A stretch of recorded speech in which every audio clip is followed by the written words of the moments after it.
Hey folks, welcome to a special live stream where we're going to have an open discussion on Spider-Man Brand New Day. If you are a channel member, you can join us live in the studio here. There is a link in the community tab for members only that you can click on and come in. You don't have to do camera. You could just do audio only. So if you want to join and you're a member, you want to come on, then come on in. It's going to be spoilers, so maybe I should put a banner up. Hold on a second. Let me put a banner here, spoilers. Okay, so we're going to get into the spoilers, of course.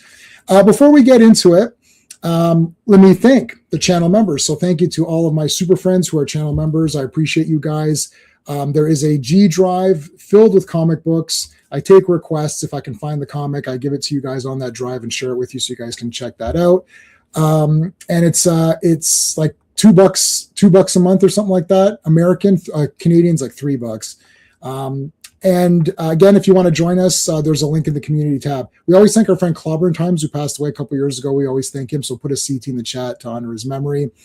Live streams coming up. Of course, Monday is Earth's Mightiest Mondays, where we talk Avengers comics. We're going to talk about issues 241, 242, 243. Tuesday night, TerrorVision, we're going to be talking about The Dentist, really cool horror movie. And Wednesday, we're going to finish off Todd McFarlane's run on Spider-Man. That'll be Wednesday, looking at the final two-part story, Sabotage, which is him and Rob Liefeld teaming up. Rob's final issue at Marvel Comics, where he says, "Bye, Todd," on the cover. That was Spider-Man number 16, so we're going to talk about that on Wednesday. All right, guys, there's a poll up. Let me know what your thoughts are on Spider-Man Brand New Day. Spoilers will be in effect once we get going. Panel members will be coming in as we go. I do have John waiting backstage, so I want to bring him in before we even start. Hello. What's up? I'm on location. I'm not on location. Yeah. So out of all of the people, there's about maybe 2 people on the planet who haven't seen Spider-Man by now. So I think I wasn't going to do the live stream, but then I saw that the movie made $4 trillion. Despite the fake superhero fatigue. Anytime one of these crummy ass movies does poorly, it's superhero fatigue, and then Spider-Man comes out and makes $927 million in like 3 or 4 days. I still have people coming at me saying that I'm super negative because I didn't like Supergirl. I'm like, it's over. Can we get a moment of silence for James? There, the moment of silence has passed. I'm done. You screwed up Superman. You screwed all this up. Supergirl. You know what? The $900 million is what Spider-Man made and what James Gunn lost. That's the ratio. Did that even make $100 million worldwide yet? Supergirl, I think it's 120 something. Oh, okay. Okay. Hey, R, thank you for being here. Tevya, thank you for being here. You like this? We thought it was good. Yes, we're going to talk about it. Hey, Phil, how's it going? CT, thank you. Hey, hello. Can't do the poll. I haven't seen the film. There are spoilers in effect. We won't do it just yet. We'll talk a little bit. Let me look at the poll. So the poll is just a simple rating scale. So there's 4 votes already. 1 person gave it a 5 out of 5, and 3 people have given it a 4 out of 5.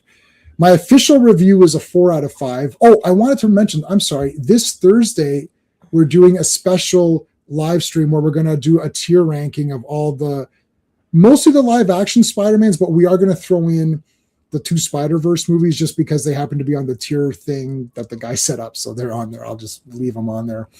So we'll talk about those. DJ is here. I know. I didn't know I was having a stream. Well, I was going to save it. Of course, Jay had to do it. Yeah. So John's like, this movie made $927 million. So I think everybody that needs to see it has seen it. Of course, for some reason, Sean wasn't able to see it. And our friend Steven wasn't able to see it, but Steve from Comics Asylum saw it, so he'll be joining us in a bit, and maybe some other people from the members, because I put a link up there for people to come by if they want to. Vaughn is here. How's it going, Vaughn? Thanks for being here. Vaughn is part of Comics Asylum. You don't care about spoilers? Yeah, I don't really care about them either. Nothing really affects my enjoyment because I've watched movies I just watched Star Trek Part 4 today, and I've seen that many times, and I know all the spoilers, and it didn't affect my enjoyment of that movie. So it doesn't really bother me. I mean, if it's a mystery, like, you know what I mean? Like, Murder on the Orient Express. And like The Sixth Sense doesn't hit me the way it did the first time I saw it. Yeah. The Sixth Sense.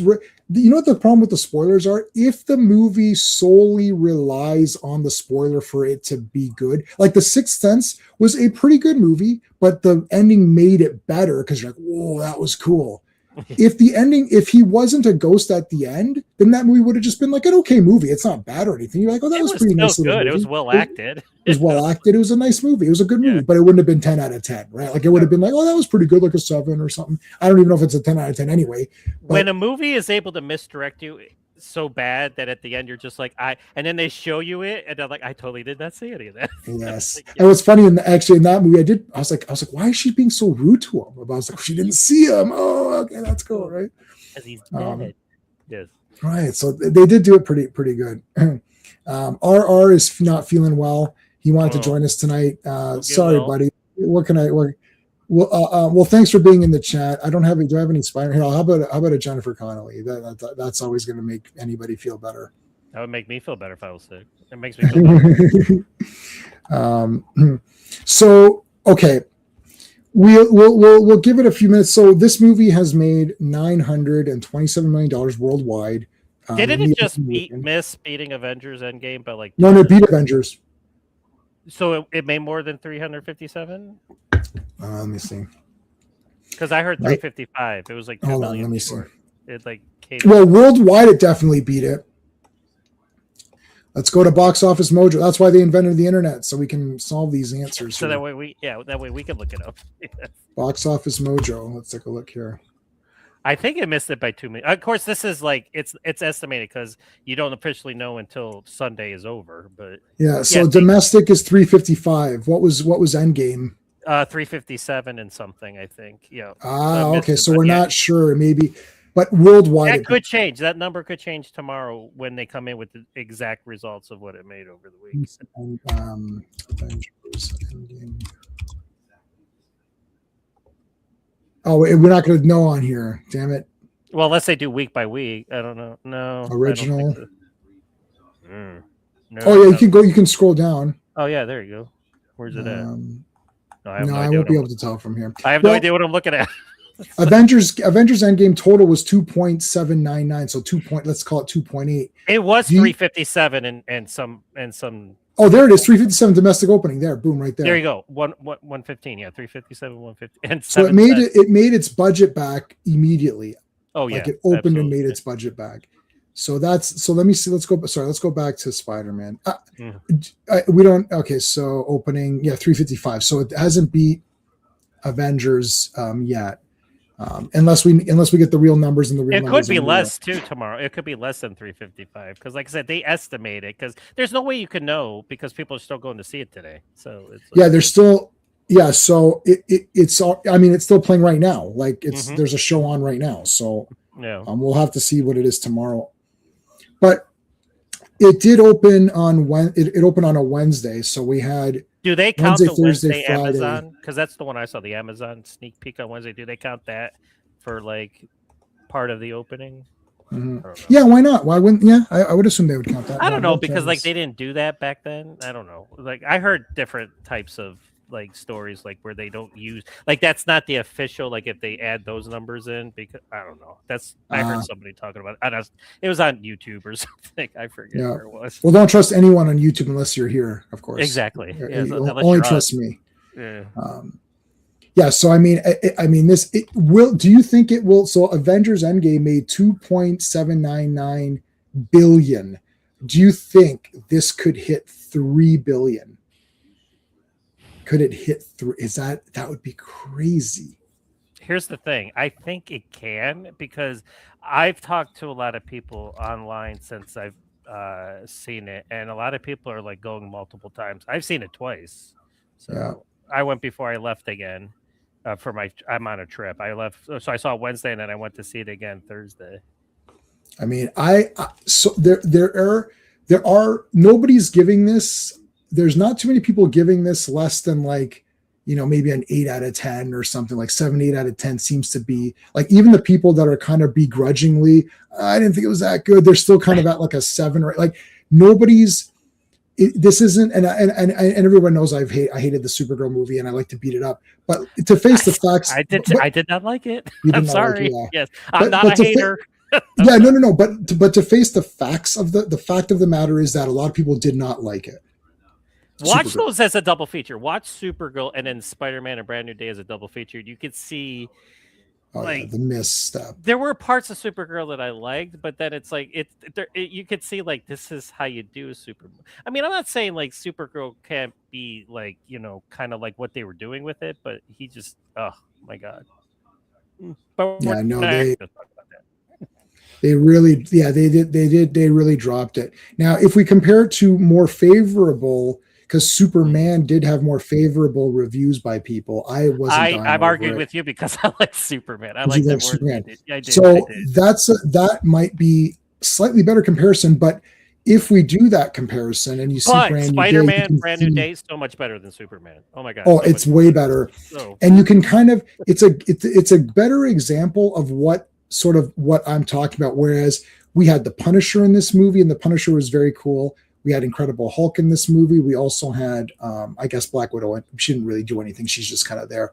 But there were supporting characters in the movie. At one point, he uses Shocker's weaponry, right? So he has help. The cops are kind of on his side.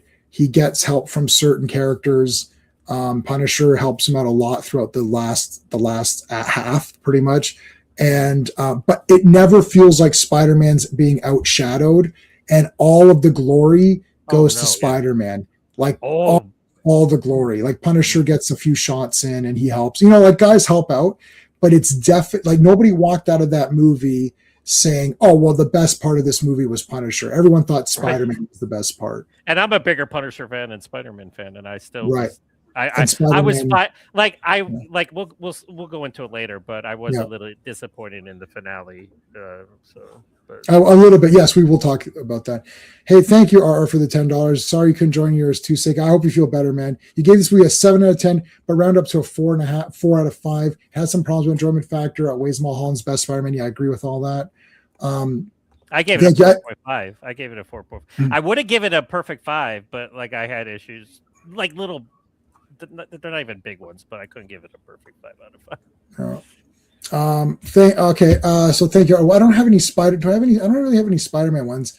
Well, I'll always give you the Black Widow, and then how about one of these? We haven't. That's my favorite. That's one of your. That's a good one.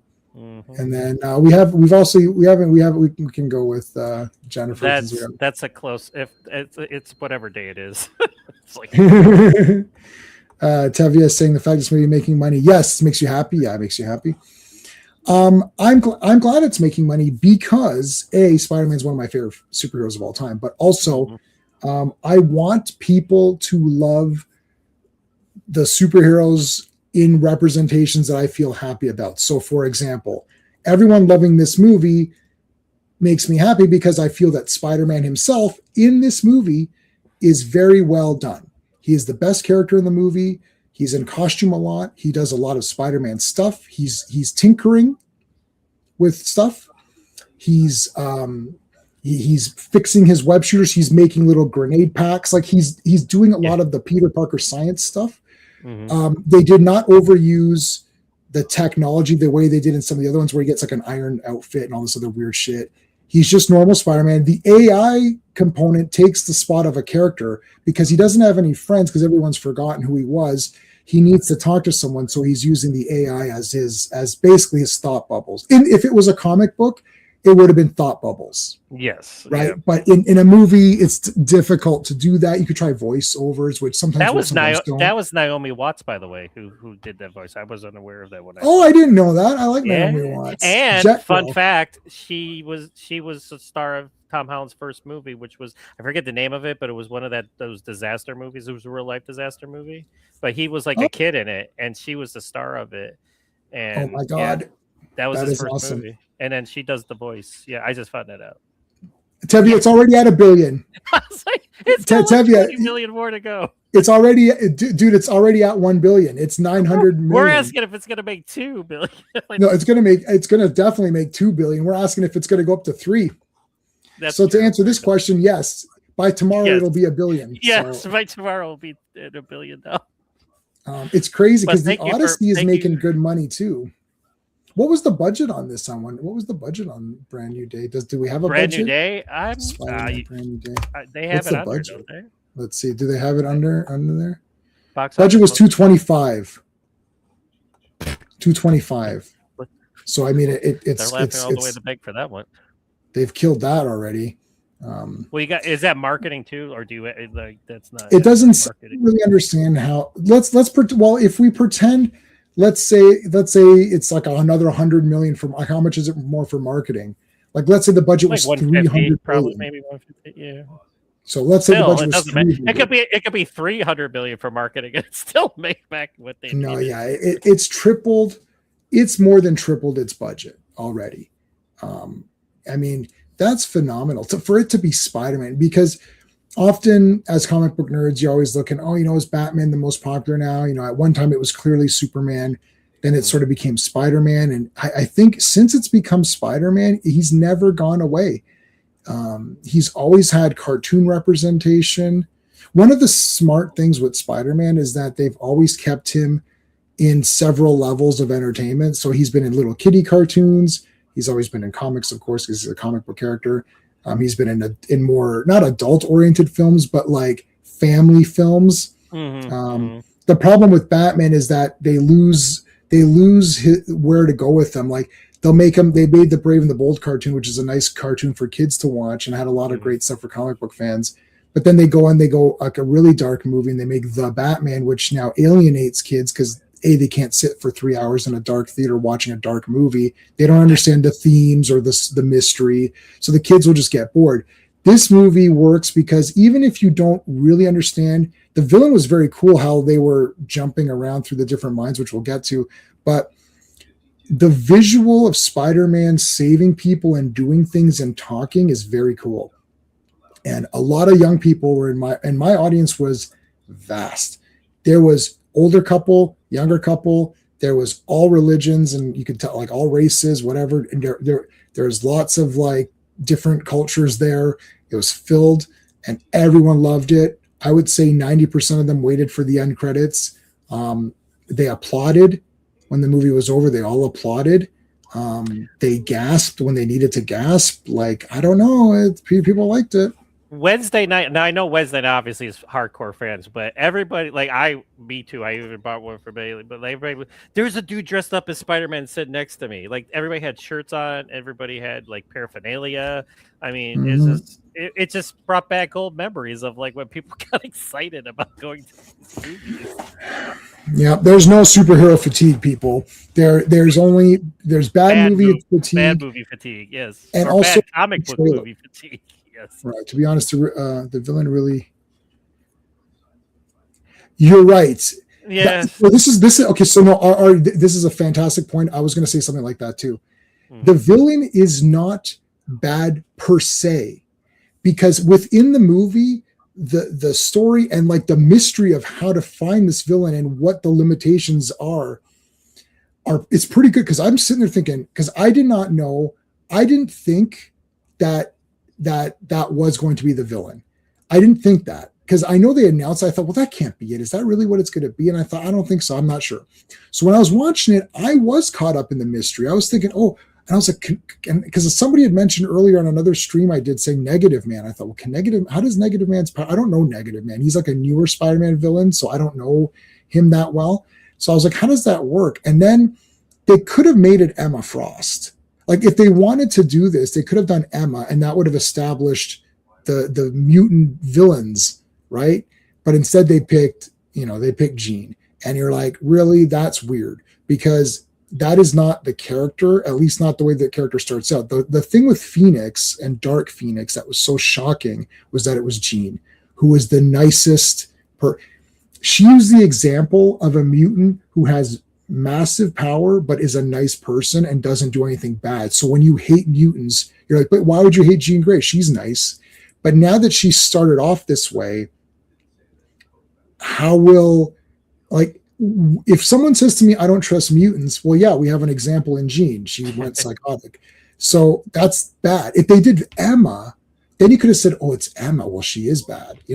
They could have picked someone else. Plus, also, just on a fan sites, like Spider-Man has like 1,000 villains. You couldn't find one of those guys to use. Like really, like I mean, you could have used any Jacko if you want. There were 7 of them. There were 7 of them in the opening. Yeah, Boomerang, like Yeah. Scorpion, Tarantula. Who else did we see? I mean, there must have been. There's like 4 or 5 of them right away. Tombstone. Who else was in there? I feel like we're missing one or two Tombstone guys. got the most screen time. He actually like talked.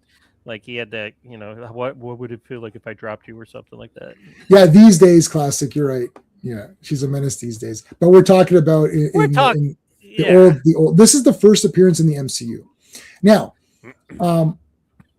another thing is, John pointed this out when we were talking backstage, because they painted the picture of, well, she's trying to find her sister. I'm like, yeah, but now there's no villain. And I don't think Damage Control is very compelling as bad guys, right? Like that's just like, more setting up for the X-Men. Right. So I don't care about that. So like when he's fighting the Hand, like because the Hand was bad, so but now they're working for Damage Control. Yeah. So like at the end, the finale is awesome. That was like the best. Like that was best awesome, Spider-Man fight ever. But it's like they're still controlled, you know, and it's like. Right, so they're fake bad guys. Like they're not exactly. It's just it's a really cool fight scene, or the Hawk's not. Well, the Hawk. I mean, it's Savage Hawk, but like when they're fighting the Hawk, it's like it's still the Hawk. You know, it's like. Yeah, he's not really the bad guy. And I mentioned this. The construction worker jumped in front of a car, so he's dead. Or, you know, she smacked. Yeah, Banner's life is ruined. She put Innocent's arm with the tank. Yeah, you don't need Dark Phoenix. She's already Dark Phoenix. Yeah. She's already Dark Phoenix. That's a good point. Yeah, it's like what do you like? Are you gonna do that storyline down the road? Be like, right? Because like we already saw it, so it's just weird. Now, a lot of people who are not comic book fans don't care too much about that, right? It's more like, well, that was kind of interesting. We brought her in. The Hulk and the Effect Punisher fought the Hulk.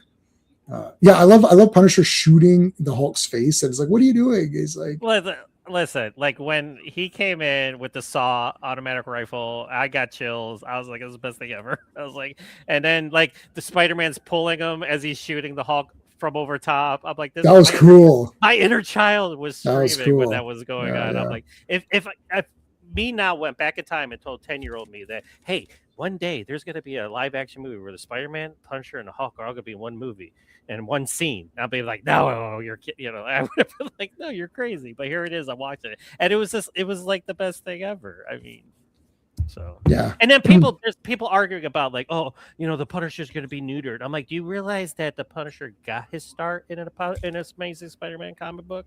And like these two have been associated together for many, many years. It's like that argument is invalid. Was he like the Netflix Punisher? No, they can't do that. But I still like how they handled him as like they did in the comic books when he's with Spider-Man. I mean, I don't think, to me, swearing and gore doesn't equal badass. Like, that doesn't mean anything. Like, you can still have great action without having limbs being severed. And like, yeah. What about Snake Plissken? Would you call Snake Plissken a loser? He doesn't really swear. He swears a few times. He you know, like it's like the Punisher to me. Actually, in my opinion, this was except for Daredevil season 2, which was like really awesome. This John Bernthal here, this is the second best outing because he was more useful and did stuff. He showed up and fought, and he had his base. I liked this and season 2 Daredevil when he appeared in that. These are the two best versions of this guy. He was, to me, in this one, he was finally the real Punisher. The idea that he needs to swear, I don't care about swearing. Frank doesn't need to swear or whatever. He's just awesome on his own. And then also, you don't need blood and guts. I mean, he's still shooting people and destroying them. And his base was rigged with all those traps. That was hilarious. That was funny. I was like, what is happening here? Like, where are these people? Like, why is all this happening? I knew exactly what was going on. And then that was great. And then he had the battle van. He had his battle van. Yeah. So like, he's like, what do you do, Frank? You with the van. Yeah, and I was like, this is great. Yeah, just because there's no gore, that doesn't mean anything. And their dialogue about Staten Island and how I saved your life, you know, they're just like arguing back and forth. Like, I want to know what happened on Staten Island. That is funny. They take that's why I don't like Monocross because the have more. Yes, you're right. Yeah.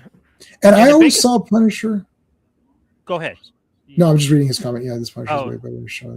But See, go ahead. well, I was going to say is like my biggest compliment is I want to see Spider-Man and Punisher in their own movie. Like, Yeah, they're fun. and because they're best friends in real life, each of them help the other get the role that they're doing. So that's why their chemistry is so great on screen. And it's like you just want to see more of that. And when Netflix canceled the show, I did not think I was going to see him again as the Punisher. And here we are, like, you know, he was in Daredevil, he had his one spot special, and now he's in a theatrical movie. So yeah, this will be a big one for him. Well, yeah. I like too that I like the team up. Yes. Because it is funny. Hey Sean, how's it going? Yeah, Damage Control is in it. Yes. They are shady. Well, they are. Well, they're They're DOD. Like they're part of the DOD, like the Department. You know. Yeah. So they find there's mutants and stuff, and then they're trying. You're not even sure if it's Damage Control or is it just that guy's. They division. call them damage. They call them Damage Control. No, I'm not. Like, is all of Damage Control in on it, or just that guy's division? Oh, Metzger and that. Yeah, Metzger. Yeah. Yeah, is it just Metzger doing it or whatever? Good point. Chemistry is good. Yeah. Yeah. So I was just about to say that. So it was Tom Holland, John Bernthal, and Zendaya are in all three, and I saw those two in the same week. So it's like I'm seeing these three everywhere. Those three, like that's never happened, right? Where three actors have the first like and second back-to-back movies or whatever. Yeah, making all this money. Yeah, that's got to be some kind of record. Yeah. Well, this is definitely I want the guy like Punisher coming in to help and just like, you know, offering to protect them and stuff. Like all that's really cool to me. That is Punisher. He's proactive. I don't like my problem. What I loved about him in season 2 of Daredevil was that he was proactive. And then what I did not like about him in the one shot is that he's reactive. He doesn't do anything until someone. I was like, yeah, but that's not Punisher. He should be wanting to do stuff. That's why I liked him in this movie, because he immediately shows up. As soon as that tank's out of control, he shows up. And then Spider-Man's like, oh, I got this. He's like, no, you don't got shit. I'm gonna take care of it. He's like, no, Frank, you need to leave. And then that sets up all of his equipment and stuff for then later, because then they bring him back in. And then Punisher versus Hulk is great because it's like there's no way Punisher can win. But what I like about Punisher is that he doesn't know that he can't win. Exactly. Which makes it fun, right? Because Spider-Man's like, what are you doing? He goes, you're shooting the Hulk? What are you doing? He's a non-powered anti-hero fighting powered heroes and villains, but he doesn't care. He doesn't care. Like, I'm trained. I'm going to do what I can do. And let me just say, his scene with MJ, I didn't know I needed that. When I was awesome. When I was watching those two interact, and she's asking about his family and everything, that was cool. I was just like, good. That was a phenomenal sequence. Actually, that's a good point. Okay, so just to go on that point, there's a quick part where she just sees it and she's like, "Oh, what's this?" And that's like immediate, like the fucking jokes are over. He's like, you just shut that thing. You're. But you know, MJ, her response, that was great. He's like, I only got one rule. You don't ask this, you don't do this. And she's like, so you have 3 rules. And then she actually brought him down because it looked like he was gonna. I thought he was like, oh my god, he's gonna kill MJ. Like he's just gonna kill her right there. And then she brought him back down. That was really smart. They didn't overplay the comedy, which was good, because then when little moments that were nice happened, you didn't feel like, oh, you've overplayed this. It was really nice.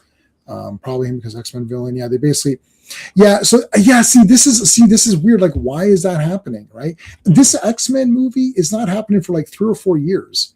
This is very early setting up. Like the way the movies worked before is they would set up the next movie. So like Iron Man 2 sets up Thor sets up Cap sets up, not like, oh, we're setting shouldn't, like, it's like minimum 3 years down the road, right? Because now we're Secret Wars. We're going into Doomsday and Secret Wars. So X-Men ain't happened until after Secret Wars. Yeah.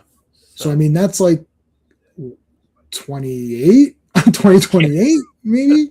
Let's do the math. I mean, Sadie Sink's going to be like 35 or I don't know. Well, that's why they're picking really young people to play the X-Men, because they know they need them around for like 15 years. How old is Sadie Sink? You know what I do? She's low 20s, definitely. She's okay. So that is her real name, and she has a superhero name.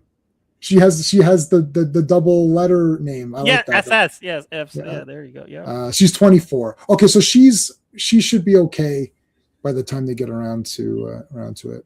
Well, like by the time they do X-Men 26, 27, that's still young. I mean, listen, I'm 53 and that's considered young these days. So it's like, you could definitely have 20-year-olds in the X-Men universe and be around for a long time. I mean, it's not like Mahershala Ali, who they finally canceled that movie this week. Did you hear that? I did. Yeah. But I was just how old is Wesley Snipes?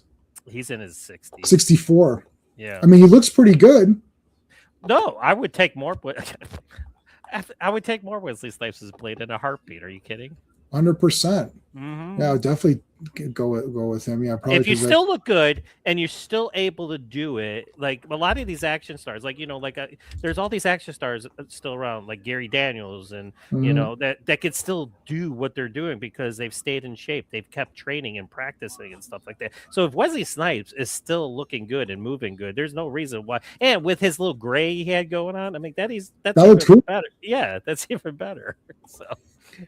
Okay, so let me take a look. So let's take a look at the voting for it real quick a second. So 71% gave it a 4 out of 5, and the rest gave it a 5 out of 5. So wow, there's a lot of 5 out of 5s. Okay. Yeah. So it's mostly 4 out of 5s. And there's one 5. There's one guy that was like, this is. So it's like 71%. 71% are 4 out of 5, and 29 is 5 out of 5. So most people give it a 4. Which, I mean, if you don't. Basically, if you don't care about the Jean Grey thing, then I don't really see anyone giving this less than 4.5. Like even a 5 would be. I wouldn't be against someone giving it a 5 because mostly people go to see these movies for the main person. So, for example, if you're going to see this was my thought process. This movie, Old Man Blade, that's the Old Man Blade. Hell yeah! Oh please, yes. Yeah. And the comics pretty much share us at this point. Yeah, no, I know. I know. It's a whole different ball game. Phil is saying they'll probably throw X-Men foreshadowing during the week. Yes, they will. That's what they're going to do. Yeah, I'm curious. That's what they're going to do. Tavia. Phil is right. It's going to do something like that because Emma Frost has been cast, which we can talk about after. But so everyone that I saw it with in the theater, which was all random people, they all loved it. Most people are loving it. I'm not seeing too many complainers. Like usually I see Superman was 50-50. There was a lot of people saying this was trash, and there was people saying this was really good. So it was very divided. Supergirl, most people are saying it's not good. So that one's sort of off the table. It's not very good. Nobody really thinks it's that great. Even the people that kind of think it's okay, they're at like a 6 out of 10, maybe a 7 out of 10. Like nobody's giving it a 9, right? So that's off the table. Superman is a bit more, the highs are higher and the lows are still low, but there are some highs. It's not as obviously bad. I think the thing is that if you go in with the main hero in mind, this movie is flawless in that sense. Like everything that Tom Holland does as Spider-Man, as Peter, is 10 out of 10. It's got the best costume in my opinion for live action. I didn't like any of Tom Holland's costumes up until this one. Really? Okay. Okay. I thought Amazing Spider-Man 2 had the best costume for Spider-Man. I love that one. Absolutely. Yeah, the costume. Yes. And himself. The rest of the movie is kind of poopy, but he was good. He in the costume is good. It had its moments. Like I said, it was Gwen Stacy. I mean, that was. Yeah. Again, anything with Spider-Man. Here's the thing: anything with Spider-Man in that movie was really good, but the rest of it was. It's when he wasn't Spider-Man that was like. Right, that was horseshit. Yeah. Gotcha. But this movie, when he's Spider-Man, were you surprised? Let me ask you this: were you surprised at how much Spider-Man costumed action there was? Like he's in the mask. Okay. For 40 minutes. Like he doesn't even take it off. Like I'm like, holy I forgot shit. to put that in my review. Now that you brought that up, I'm so mad that I forgot to put that in my review. Yes, because nowadays, and this goes back to Snake Eyes, because Henry Golding was Snake Eyes. It's like can't put him in the mask until the very end because he's Henry Golding. Tom Holland wears his mask through 90% of this movie. I mean, he's got full dialogue scenes in Where- mask. Yeah, he's Spider-Man. Like He's Spider-Man. there are a lot of scenes where he's, of course, like the whole fight at the end with the hand. He takes his mask off because like he's, Well, he's barfing. That's the Yeah. only time he took it off because Yeah, he's literally barfing blood, and he has to but remove it. him Other than doing that, made it more dramatic for what happens after that. But yeah, he is literally has that Spider-Man outfit on. Yeah, throughout. I'd say 90%. It has to be like 90%. yeah, it's easily. But Okay. when a person is so good at acting in the costume, it doesn't matter if he has it off or if he, like Deadpool. Ryan Reynolds is Deadpool. Ryan Reynolds never shows his face really as Deadpool, but you could still love it because it's still Ryan Reynolds projecting out of the Deadpool costume. Tom Holland is able to do the exact same thing. He's still Spider-Man projecting out of the costume. I don't need to see. I'm not Zendaya where I need to see my husband's face every time. It's like Right. I know it's Tom Holland, and I know he's doing a great job, and he's Spider-Man. So yes, that's a good point. I'm glad you brought that up, and I'm mad that I didn't put that in there. I might add that in there later. So, Yeah, go back and add it in. yeah, No, I do it it's all the time. important because Yeah. it helps you connect more to the character and the story and stuff. Plus, which garbage modern comics, yes, fine, actually has to deal with consequences. Yes, that's true. Mm. You rewatch Homecoming after something, it's a good movie. Yes, I agree. Yeah, Time with Civil War is good too. Yeah. Tom Holland had slightly a bad intro. He had a great intro because he was in Civil War, but it was bad because we didn't have him established as himself first. So it's a little bit weird. Like we just saw him. Oh, look, it's Spider-Man. What the shit? Yeah, but we already knew him. We already knew who he Spider-Man. was. But this one feels like it's like this is a reboot. You needed the I Uncle guess. Ben. You needed the Uncle Ben. I don't need. I personally don't need anything because I can just Right. watch it, no problem. But Oh, I well, think yeah, for people, I think mainstream audiences now don't need Uncle Ben. Like yeah, everybody maybe they knows- don't. No, I Well, don't clearly think it didn't bother them in this movie. no, absolutely It not. didn't really bother them in this movie. But this one, because there wasn't anything stupid. There was fun, but nothing stupid. My problem with some of the other ones, like even with the previous one with the three Spider-Mans, with the three of them, Edmund. the first hour is like just nonsense crap. It's like, oh, I got to get this spell. It's like they messed it up. It's like, what is happening here? Why is everyone stupid all of a sudden? But once it gets going, like once the other guys enter, like the last hour of that movie is pretty awesome with the three of them just talking to each other and fighting all the guys. And Green Goblin was awesome. Like Willem Dafoe was awesome. Yet again, Willem Dafoe came in after being gone for all these movies, came back in and just right back into like it was being yesterday. Awesome. Yeah, like Yeah, just he did it was yesterday. awesome. Yeah. But So- that was a missed opportunity. They should have brought the other two Spider-Men in earlier in the movie, and they had this whole long adventure with the three of them trying to Yeah. do what they were trying to do. I love that movie. I do. I mean, I still like it. I have my issues with it like you do, but yeah, that Yeah. was a missed opportunity. Absolutely. But when they're together, the rest of it is awesome. Like once they meet up and then then all of that is great because Andrew Garfield got some redemption. Yeah. And when Andrew Garfield and Tobey Maguire came into that movie, I think that was one of the more recent big pops in a movie theater that I can remember. When they came That was on, a big pop. everybody lost their you all knew it was coming, but they all still lost their collective minds like when it happened. They really got excited for that. Yeah, that Andrew Garfield coming in really excited people. Now this movie, I'm going to see. I can't wait to see how it does next. When there's not much competition coming out, right? The next one, no, well, we're in August now, so like everything kind of dies down. So like the biggest releases you're gonna have are like Mutiny with Jason Statham. That's the 21st. But yeah, there isn't that much going on. Like so this has like clear sailing to pretty much make. And Odyssey's booked out the ass.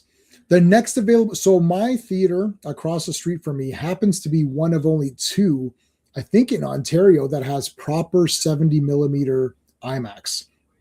My theater is sold out the ass way into end of August. You can't get a seat till maybe August 23rd or something like that. Like that's crazy to me. But my theater also is the proper. So I'm one of the few and probably the only in our entire group of friends who saw it unless you have saw it in a 70 millimeter. I saw it in the exact way it was shot. It's pretty crazy to see it that way. It is pretty awesome. Yeah, my IMAX in Panama City Beach is in 70 millimeter. So yeah. So I mean, IMAX is going to stay there. I think they're extending it. So this movie is going to take up all the other screens. Basically, it's going to be Odyssey's just going to be an IMAX. They're just going to run its course. This movie is going to be all of the AVX screens or D-Box or all those weird things, whatever they're called. And plus, I kind of cringed because when I got my tickets for Wednesday, it was 3D 4DX at Regal Cinemas in Panama City, and I was like, "Oh man!" But I can't lie. I think because I went to see it again Thursday, and I loved it again Thursday. Seeing it in 4DX 3D, it was immersive. My daughter was having a blast, but so was I. It was just it was like being on a ride, but watching a movie. It was a fun experience. So that helped, I guess, yeah. But then when I saw it Thursday and sitting regularly, I was just like, it's still awesome. But Calgary versus Acme, there you go. That's the big comment. Yeah, I don't think that's going to go anywhere. No, I don't think that's going to do anything. The next movie they used to show that Miles Morales. See, they're not going to do the Winter Bend. Yeah, that'd be perfect. Yeah, that's right. I don't think I'm not holding out much hope for that. It might be fun, but I don't know. Coyote versus it's not going to Acme. make any money. It's not going to make. No, I think Spider-Man's going to own everything now for a little bit. That's just how it goes. It's like, oh, hold on a second. We got Steve. Steve's waiting in the back. Let's bring Steve in. Steven, hold on a second. Where's my comics? You ever play roulette? Always bet on black. Hey there. So, Steve, we're just looking at the pitiful amount that Spider-Man made in the box office. It's laughable. 927 million after 3 or 4 days. What a joke. It's an absolute failure. Look at that bomb. What a bomb. It's a dumpster fire is what it is. To be honest, though, it definitely has to do with superhero fatigue. It does. Nobody likes to see superhero, especially the mainstream superheroes like a Superman or a Batman or People were so exhausted they were getting in their cars and driving to the movie theater to sit down. I saw this one dude. His wife was complaining. He put on this is a grown ass man too. Had his Spider-Man mask on. He was jumping off of ledges. Nice. On the theater. He watched the movie in the mask. He's my hero. I had a dude dressed. I said this before he came on. I had a dude dressed up as full Spider-Man sitting next to me. I was wearing a shirt. I was like, dude. I was like, I can't even compete with that. You win. He's like, well, and then like halfway through the movie, though, he's like, I'm so hot. I'm like, I figured you'd get a little warm sitting in. Dude, I can't. So I was just saying the correlation here is that this movie made 900 million and James Gunn lost 900 million. So that's the correlation. But we're all haters for hating on the Supergirl. I still see posts to this day saying Supergirl, you're so negative. Why are you such a hater? And I'm like, I never go see a movie wanting to hate it. So I'm like, I don't know what you people are talking about. So oh my god. Well, do I think Sony put this movie anything how good it was? Yeah, probably, because Disney doesn't. Here's the thing about this: whether you like, we'll get more nuance now and get more nuance into the movie now. But like, whether you like it or not, it's like this is clearly more of a celebration of Spider-Man. This is what the other guys are doing. Disney and all of these other James Gunn, and all that. They're taking these characters and we want this and this and that. Why don't you do a movie that celebrates it? After I walked out of this brand new day, I had negatives. We're going to get into them. And there's super comic book nerd negatives in this one. Steve's got more negatives than I do. Yeah. It's like, but I walked out. I was like, I feel pretty good about Spider-Man, the character. I feel like he did a lot of cool stuff. He was Spider-Man. He didn't murder anybody in cold blood, so I guess that's now a new positive I have to add to my checklist. The main hero didn't murder somebody in cold blood because Supergirl established that's a thing.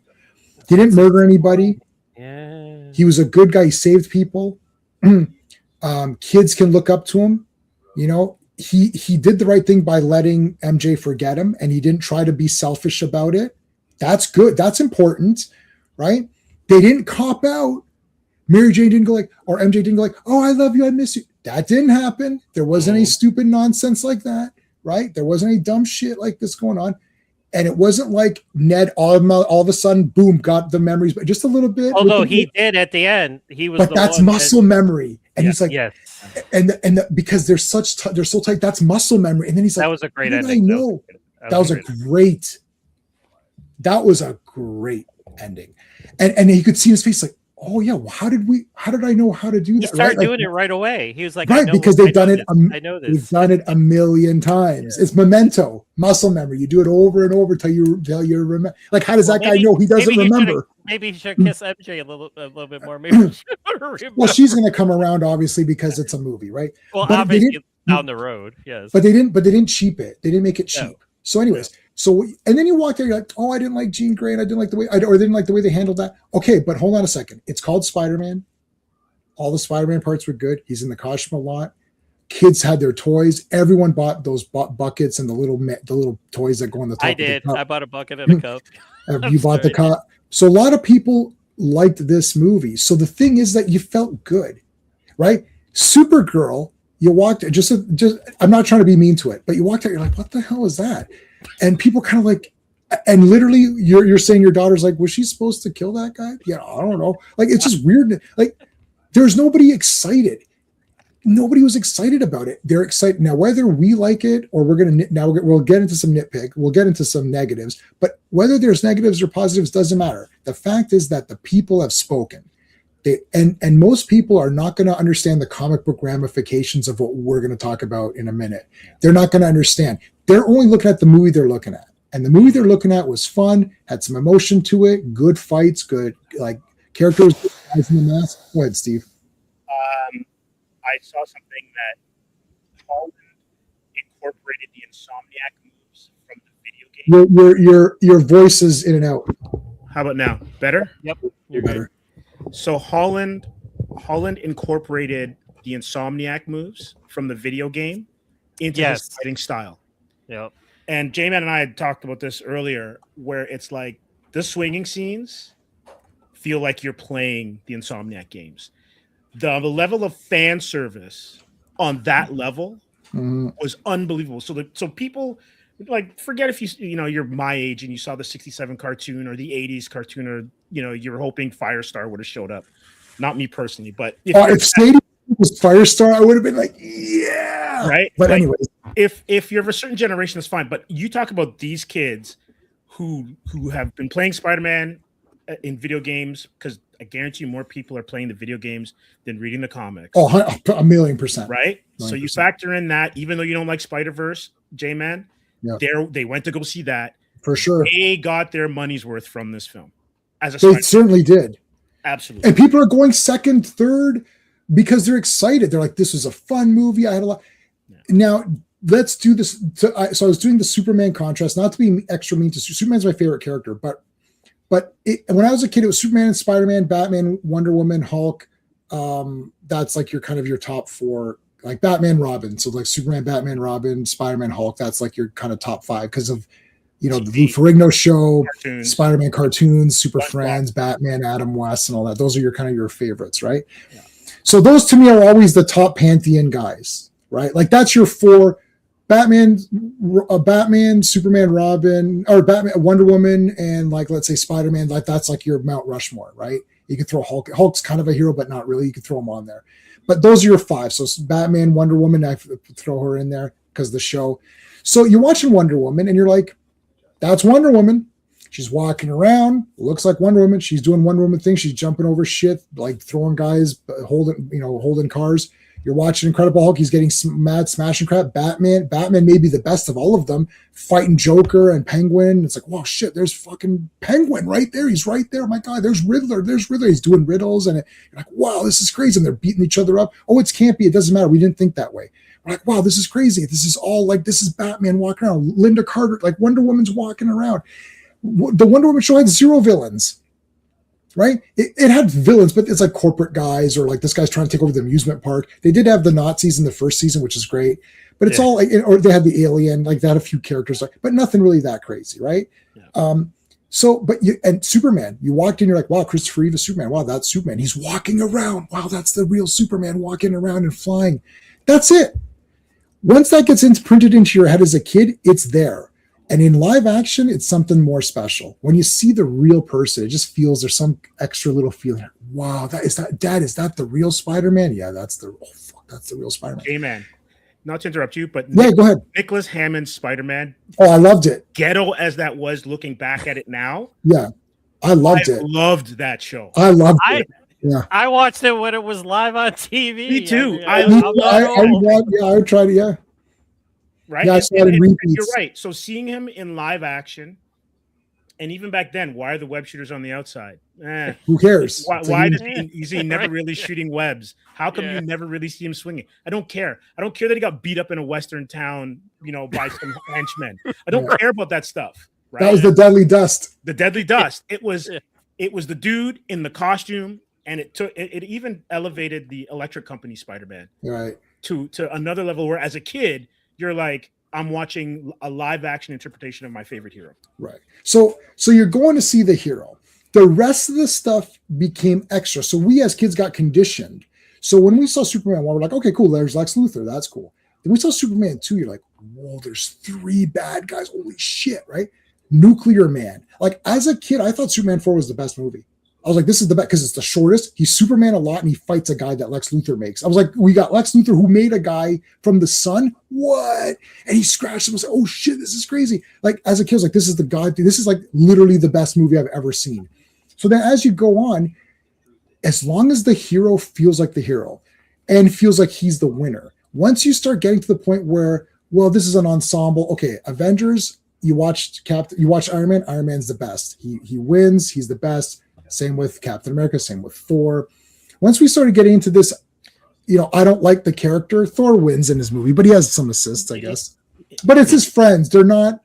No, I'm talking about what they did to Thor. Thor when he becomes later. Oh. But I'm saying I'm just doing the first movies. I'm just doing the first movies. Just the first movies. The first movie, he's like an 80s retro action hero. Yes. Right. Just the first movie. So he's the hero. Okay. And then once later on, other guys come in. Okay, fine. But you want to see the hero be the hero. Now, Spider-Man, because he's in a full, here's the other thing. Spider-Man's in a full mask, which means any kid can be Spider-Man because they don't see behind the mask. They just see the silhouette and the visual of Spider-Man. Superman is tough. Without Christopher Reeve being so convincing, Superman is a much tougher role. Superman's the hardest role of all of them because he's full face and all he does is take his glasses off and that's not going to fool any kid. So the kid has to believe that, oh, he's not Superman now. You know what I mean? Like Wonder Woman is a tough role also, right? When she had an identity, they kind of got rid of the identity in the movies. She really wasn't, Diana Prince or whatever. But Spider-Man, as long as that visual is there doing heroic deeds, in this movie, he's dealing with the mutations, right? Once he's getting a little bit bad, or it's like he's getting overwhelmed by the mutations. He in a furious rage, he whips Scorpion and hits that car, and the cop's injured, and you see he's like, oh my god, no, is he okay? Like he snaps out of it. He's like, oh shit, and you see the reaction, right? Which is in all these other ones. In Zack Snyder's weird movies and in Supergirl, like they're causing destruction. They don't give a shit about it. Spider-Man's like, oh my God. And Spider-Man's working with the people. They love him. I love where they're at the hospital saying, get better, Spider-Man. Yeah, we love you. And all. Man, that's all 10 out of 10 stuff. Like it's great because I love when he's interacting with people. And I love that she's calling him. Oh shit, we got a problem. Okay, I'm on it. That was so good. That's a celebration of Spider-Man. Not also too, J-Man. Yeah. Before I want to include this part. Yeah. They don't forget that with great power comes great responsibility. Right. So as the filmmakers, that's your brand. That is what he is. Right. And then so when he hurts the cop, immediately he's like, oh my God, what have I done? Right. Also, too, let's not forget that he met Garfield's Spider-Man. Yes, it got dark and I hurt people. Yeah. So all of these experiences that he's had through May, through Toby, through Andrew Spidey's informed this one. And then the filmmakers don't let him down. Because I always argued that Supergirl was let down by the filmmakers. not by casting or anything else. Yeah, Oh, they also without a picked the doubt. wrong, and they really picked the story they based it off of. Firstly, is hard to interpret, as we now know, because Sean found the article where the lady writer, misinterpreted Tom King's comic. Well, you know Yeah. why she misinterpreted it? Because Tom King sucks as a writer. She didn't misinterpret anything. Sean and I said that I was like, oh no, he's dead at the end, right? Oh no, he's supposed to be alive. Well, maybe that writer didn't have time to go scour the internet for potential interviews where Tom King offhandedly mentions that, oh no, it's an unreliable narrator, he's not dead at the end. She read the thing and said, yeah, the guy dies at the end. So she put it in the end. Instead of having Ruthie kill him, she made Supergirl kill him. She's like, no, I honored the comic, but that's not what happened in the comic. Yes, it did. And they're like, no, but it didn't. Well, did you see this Tom King interview? No, I didn't see an interview. I read the comic. Like, it's like, who, at the end, Bruce Willis was a ghost in Sixth Sense. Oh, but later on, M. Night Shyamalan said that he wasn't a ghost. What? But in the movie, you said that he was. Yeah, that was a red herring. That was unreliable narration. It's like, huh? What do you? No, I saw the movie. Like, stop it. Stop pretending it's a thing. It's like, so. Anyways, but they picked the wrong story for Supergirl. You know what the right story should have been? Her being a hero. Like, I mean, it's like, well, to differentiate her from Superman, she has to be a killer. Okay, so, I mean, Lex Luthor kills people. Like Parasite kills people, Brainiac kills people. So what differentiates them? I guess they're all the same character, right? No, they're completely different, right? Just like Superman, Superman are completely different. What are you talking about? Killing or not killing doesn't make them the same person or not. Like, it's so stupid. It's like, so Daredevil doesn't kill anybody, and Spider-Man doesn't kill anybody. Are they the same person? Like, no. Like, it's the dumbest excuse to have someone kill someone, and then there's dumbasses using that as an excuse. Go ahead. I like how they both yell at the Punisher for killing people. Like both Daredevil and Spider-Man yell. Exactly. Yeah. The Punisher parts were great. Okay, so I gave it an 8 out of 10. I'll watch it again, of course. I'll buy it on 4K, like I buy everything. Oh, without it, I'm gonna get the special collectors. Yeah, I got the with a poster and like the Walmart has the one where you do a little pop up. I'm like, I'll get that one. Oh, that's cool. Yeah. Oh, I wanted to say about the Punisher. Look, the Punisher to me was a hero. All of this business of, oh, he's some psychotic murderer. I don't know what comics these people are reading. He is not a psychotic murderer. Like where is he murdering? He's shooting the bad guys. That's because people misinterpret the character and what he's about and how he's written. Because like mainstream America is not going to fully understand the Punisher. Like when people like, I'll be wearing a Punisher shirt, or I might wear my Punisher hat all the time. You're like, how do you like a man that kills people? Like, well, he's not real. He's a comic book character, and he's in movies and television. But I don't have 2 hours to explain to you why it's okay to like the Punisher. It's like, why aren't they taking Punisher out? They can't find him. Punisher is a modern interpretation of like the gunslinger. He just never leaves town. Like, think of every Western you've ever seen. They never go get the cops, or because they are what the sheriff can't handle. Right. And Clint, one of my favorite Clint Eastwood ones is where he's telling the guy, you're gonna have to make more coffins, right? Yeah. Right.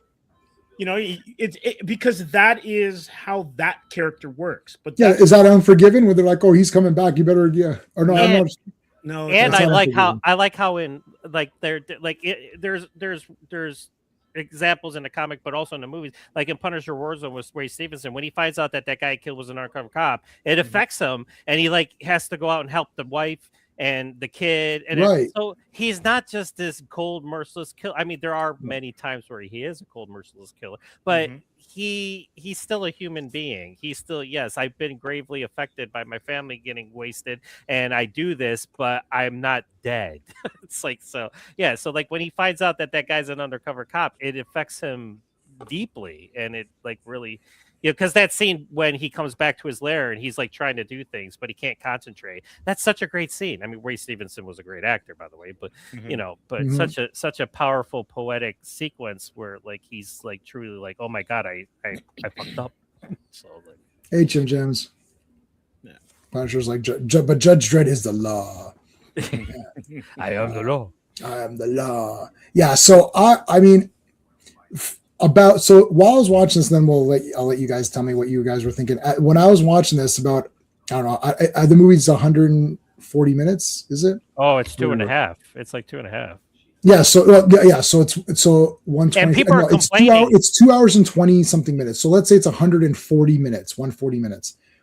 So about 100 minutes before they reveal Jean, right before that reveal, I was like, this is definitely like top 3 Spider-Man movies. Like, I mean, like, I was like, this is everything in this movie is just killing it for me. And then they revealed Jean. I was like, oh, and then I actually thought that, oh, maybe Emma's controlling Jean or something. I was thinking like, oh, it'll be something like that, right? I was like, oh, there'll be somebody else who's controlling Jean, and it's like a double psych out. I was like, no, it's just Jean. I was like, oh. So I was a bit disappointed. I do have a Jean Grey tattoo somewhere. Yeah, right here. I have a Jean Grey tattoo, so I love Jean Grey. I didn't like her introduction as that. The casting of that girl is good, though. She has a comic book name, which is her real name, Sadie Sink. So she's a comic book name. She's red-haired, so that's good. She saves Stranger Things. I didn't watch that, but I didn't watch. Yeah, I didn't watch that. She either, is sorry. Yeah. fantastic. okay. Judge Dredd is nothing like, yeah. Like That's just this nothing dude like that Judge Dredd. commented here about the Punisher, like I gotta disagree with this dude, like immensely. Yeah, that guy. Like, Yeah, no, Phil. I don't have he's 4 a hero. hours, but I could totally dismantle that statement. But anyways, Yeah, sorry. no. Phil and I sometimes agree and sometimes we don't agree. I don't agree with you on that. Punisher is a hero. I don't even say he's an anti-hero. strongly He's a disagree hero. with that statement. I'm saying he's a hero. He's not a hero. No, the Punisher is not a hero. No, I'm saying he's a hero. I'm saying He he's a is? hero. You Yeah, think he's a hero. Screw it. The bad guy. These are. It's like Rambo's a hero. He killed these. He killed bad guys. Like this. Like I don't want to kill anybody. It's like There's that's different interpretations of it. I My guess there's interpretation is different that he's a layers hero. of a hero. Then, though, like Yes. anti-hero, it's a hero, but Yeah. he does bad things to get to the same result as a hero would not. So, like, I Right. mean, yes, you could root for the Punisher, like I said, because he's not gonna. He's not going to blast like a 2-year-old away. It's like Exactly. So, but it's like he I still don't does think- he still does very bad things. Here's what I would say. Here's what I would say an anti-hero is, who's not, maybe an anti-hero would be someone who's not looking out. Like I would say Ghost Rider is an anti-hero, where he's not looking out for anything other than his specific thing, which is to punish. In those Todd McFarlane ones, people are getting hurt around him, but Ghost Rider's like, I have to punish this guy. And he's not saving. Punisher will help. If Punisher's walking, in my interpretation, in my thing, if Punisher's walking around, like he's not, okay, if a gangster has like a bunch of kids like around him, he's not going to just shoot and try to, and hope to not, and be like, well, the kids are in the way, I got to take this bad guy down. He won't do that. Right? He's not going to, as you said, he's not going to blow away people just to get to the bad guys. Whereas Ghost Rider is more like, I have to, like, my vengeance. That's it. I don't care what's going around. Like Spider-Man in that comic's like, this kid needs help. Ghost Rider's like, that's not my problem. I'm here to get vengeance. That's anti-hero. You're doing the right thing, but you're ignoring things that need your help. Whereas Punisher is going to help if needed. Like you can go up to him and say, I need your help. And he might ho and hum. Even in this movie, he's like, oh, I don't know. And then he's going to do it because he is ultimately going to do good. Even in the Daredevil second season, where he's probably the most rough, I'd say but that's right when he very first started to be the Punisher, I think, in Daredevil season 2. That's when he's just starting out as Punisher, right? I haven't seen him in a while. Yeah, I think he's starting out in that one, isn't he? Well, at the end of the Netflix series, he kind of he sort of embraced it, because that last scene at the end where he's like, "Hey, yeah," and they start shooting all the criminals and stuff like that. Yeah. So he does become the full. But he reverted back, like the MC, like again, like and I don't totally agree with this. Like for the one-shot special, he reverted back because I don't like. That's why I don't. He was having issues. He had issues, right? Like from like what had happened and stuff like that. But then at the end of that, like he was just like, "Fuck this! I'm gonna be like, I am what I am," because he says it at the end of the one-shot special. He's talking to his daughter, who's dead, but he's like, I think I'm gonna do this for a while. This is what I need to do. I've done it before, but I lost my way, but like this is what I need to do. And then now in Brand New Day, he is that Punisher, but he's still gonna assassinate mofos. But like, well, yeah. He gave them in Brand New Day. He gave them. He gave Spider-Man a shot. He's like, okay, I'm not going to just go kill this person. You got, Right. I'll give you a shot. He was going to shoot Jean. Yes, he was going to kill Jean. Right. But he gave Spider-Man, he goes, okay, I'll give you, you try to do it. And if you can't do it, I'm taking the shot. I think that's a better interpretation than what we've seen. Like that to me feels good. Like it's like, yeah, listen. But he's still the Punisher. His mindset is, I'm going to kill this person. That's going to take her out of the equation. But when he shoots Peter, then he's like, he's still a human. There is still humanity, and it's his friend. He still has. He's like, oh, and he feels really, really bad, like just like in Warzone when he kills that undercover cop. So like this guy's saying that he works best as a psychopathic killer. I'm like, no, he doesn't. I don't think he's a psychopathic killer. No, I don't think spoilers. So it's all. Because there's and when a character's been around for so long, there's different interpretations and different writers that do the same. Like it's happened with Spider-Man, it's happened with Superman, with Batman, and you're not gonna like all these interpretations. I'm the Punisher. I like them all. I'm such a Punisher fan that I do not dislike any interpretation. But I even like the last one before he came back, where King of Killers, I think it was called. A lot of people hate that storyline, but I was like, yeah, I'm for it. But at the end of the day, he can't just be Freddy or Jason, like where he's just like you can like those guys, because you're like, oh, it's cool to like horror villains because it's like it's a horror movie and these guys are like awesome. Oh yeah, you're watching it for them. But for the Punisher, you like he's not going to be like this. I can't find the words right now, but no, Sean. So Phil's saying, why can't Supergirl? Because Supergirl's wearing Superman's symbol, which is the symbol of it's like she's not off-world in disguise killing people. She's representing Superman. It's like she's not a killer. And she was older when she saw her family. Superman never saw his original family die. He was a baby, so his only memories are of Ma and Pa Kent.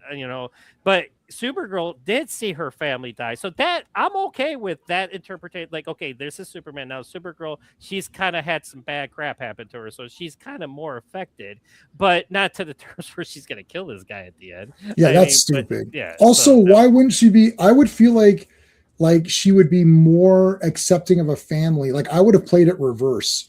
Like there's a few times that I see in movies where I would have played the character completely reverse of how it is. Hey Dan, how's it going, dude? I agree with that. I agree. Hey Jim Jams. Yeah. And I want to say Grace was here earlier. Hey Grace, there are spoilers, so we've already spoiled a bunch of stuff. Yeah, so it's rolling. If you haven't seen it, you've got it says spoilers on the bottom. I can't help you out. I got a question for people in the audience as well as you two.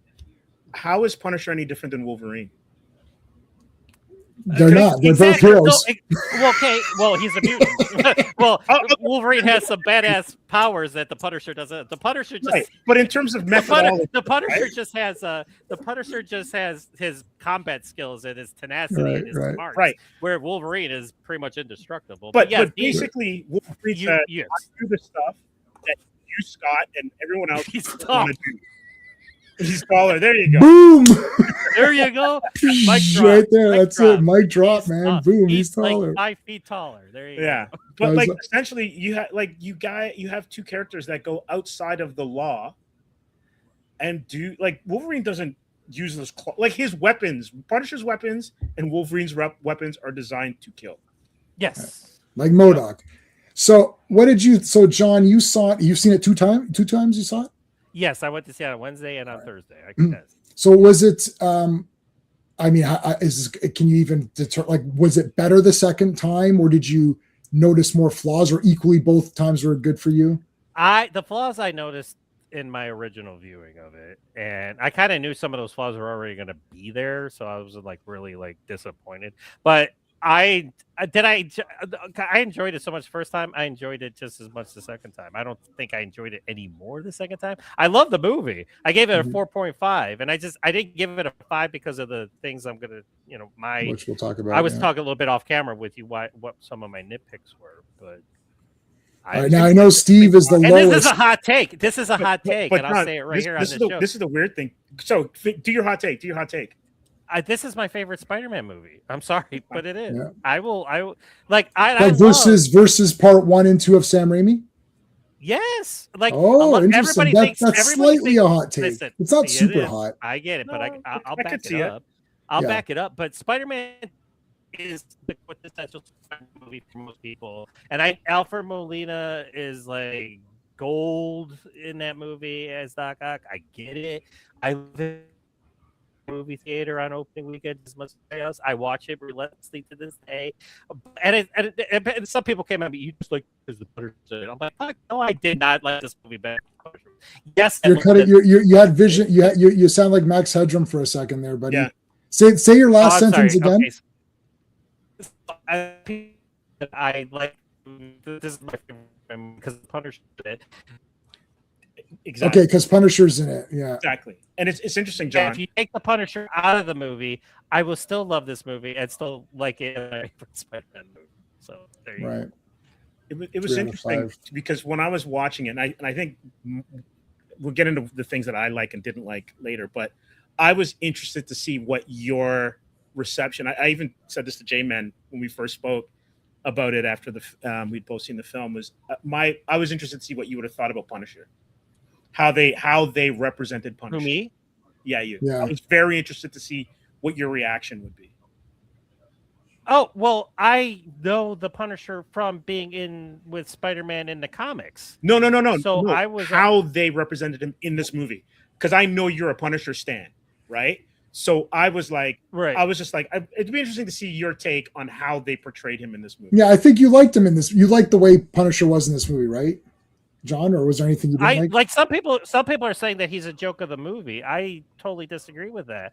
I think I like this version of the Punisher because like he's still that man, but he's more grounded in the sense that like I think him being friends with Peter Parker makes him more relatable at the same time, but he still has that that aura about him. And like Bertha is such a great actor too. Like he just acts the shit out of it, so that helps too. But now, is it my favorite interpretation? I wouldn't say it's my favorite. Like it's hard because I think I have to see the movie like 5 more times to really get my like digest like his take on the Punisher in this. It's a far stretch from what we see you go from one last kill to this. It's like holy crap. I'm like, but I took it as at the end of that like he was in a better place. Like I say, he's in the cemetery talking to his daughter, and he clears his mind. He's like, okay, I was effed up there for a while, but now I'm back. I mean, I have a job to do, and I like his camaraderie with Spider-Man, and I think they should make movies together. I think them two, like Spider-Man and Punisher, hook it up would be gold for future box office. But all right, so now Steve is so I gave it an 8 out of 10 with potentially going up. I don't think it's going to go below 8 out of 10 for me. It'll only go up because I'm now used to the idea of who the villain is, and I have to come to the terms that I'll never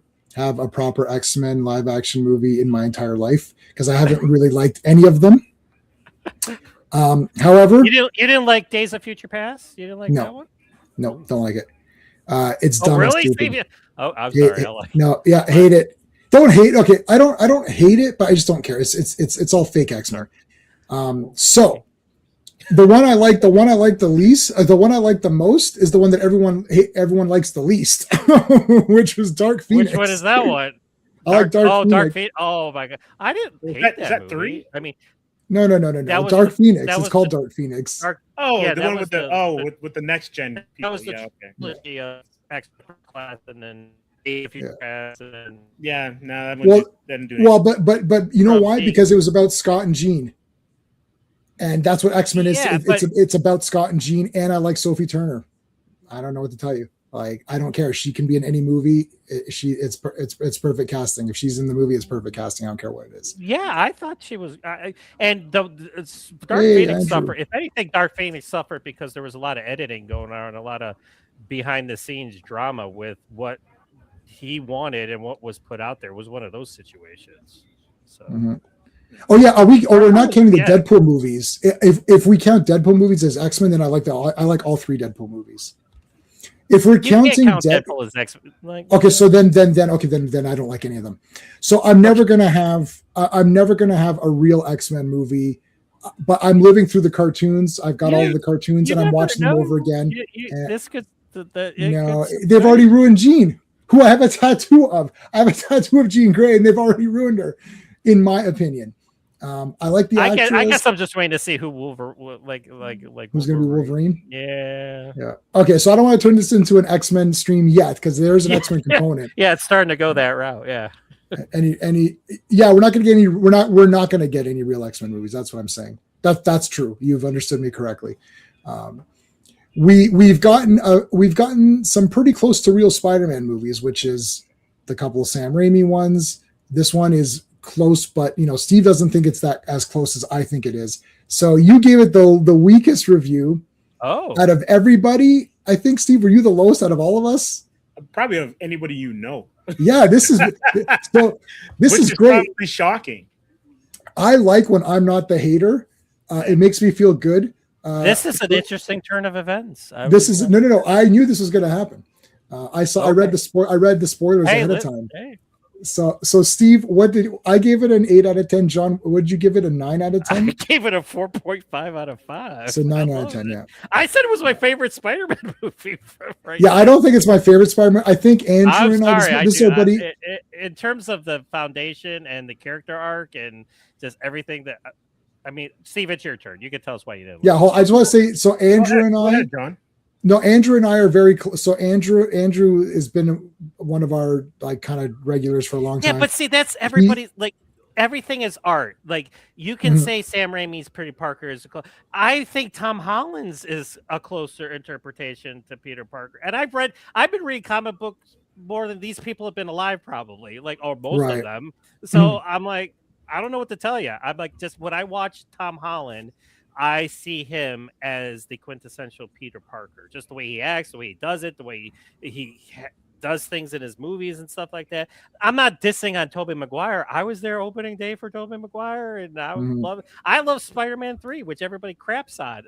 That we were talking about J-Man behind the scenes that Venom was crapped on in that movie, but there's a lot to like about Spider-Man 3. But I don't even hate Venom even in that movie. But but I'm not dissing any Garfield. I'm not dissing Maguire by saying by Holland. I'm just saying if you had a gun to my head, I'd be like, John, you got to pick a if it's Spider-Man right now. I'd be like Tom Holland. That's because from what and a lot of people are arguing with me, like, well, Holland's had a lot more movies to play Spider-Man. I'm like, yes, that is. Yeah, correct. that's not true. that's not his fault. Right, I mean, Maguire probably would love to have played more Spider-Man. Andrew Garfield. I think his back was. I think only had 3 movies now, but Toby's back was completely messed up. I think he said he couldn't physically do it anymore. But I wanted to say, go ahead. So for Andrew, I'm with Andrew still. Like my thing with I also like Spider-Man 3. I like Spider-Man 3, but Spider-Man 1 and 2 to me are just like so high. And the reason is that besides getting a good Spider-Man, we got the world.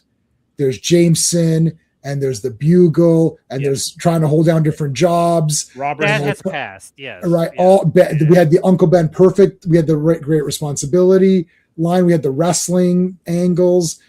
We had sort of his two main villains used up right away. Like Green Goblin, Doc Ock are those are the two main Spidey villains kind of used right away in there. So to me, those two, Spider-Man 2 is one of my favorite movies, not just of a superhero version of a kind. I don't think anything's, I don't think that movie, I have zero emotions, right? I have to rephrase, you know what I was talking to my wife today, I have to rephrase the way I say this. That's a lie. I only get emotional for heroic things, and it's only ever happened in one Spider-Man movie, and that was in Spider-Man 2 when Aunt May does the speech, everybody needs a hero. I was like, this is fucking great. That was a great scene. Yes. And to me, it's like the real Aunt, it's like, wow, it's the real Aunt May. It's the real Jameson. It's not just Spider-Man, who was great too. Everything in Sam Raimi's thing was awesome. Oh, hold on a second. We got let me bring in my channel man once I see him on there. So there you go. But let's bring it. Hey, head case. Hey, what's up, guys? Hey, what's going on? So we're just about to ask. Okay, so I'll get to you in just a second. I still love we're gonna do a tier ranking on Thursday, so we'll go through all this stuff. So Steve, you so far have been the negative Nancy. So what did you give it out of 10? Negative Nancy. I'm Mr. Negative. You are Mr. Negative. I'm Mr. Negative for this one. I gave it a 6.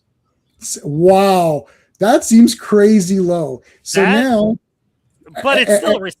I mean, it's not a 5. If you said 5, I would be like, whoa. no, six is low. It's mid, but the parts that are good are awesome. But it's mid as a film. If you don't care anything about comics, it works. Right. But it's interpretation of the comics. I'm sorry. You'd be like, okay, go on. I'm sorry. I don't want to. But I'm a Spider-Man fan. Like he's the I guy. got it. So am I. He's the guy. Like my whole collection, it's basically him. It's like 80% him, right? Okay. Tons of amazings in there. So I've seen McFarlane Spidey. I've seen Gary Conway's Spidey, Stan Spidey. You know, I've read a whole bunch of them. And for me, the things in this movie that don't work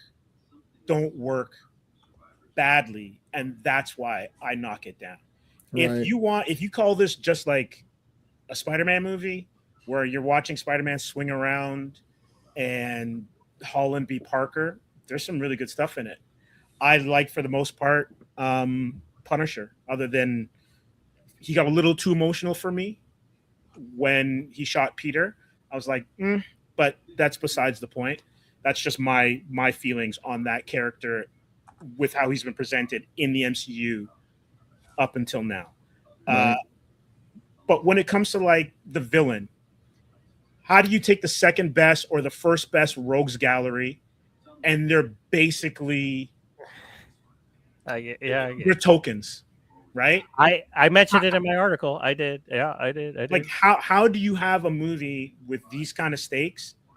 And I'm gonna even throw in something because I don't think I mentioned this to J-Man. Kevin Feige was being interviewed and they were talking about them developing this film, and they had another villain in mind.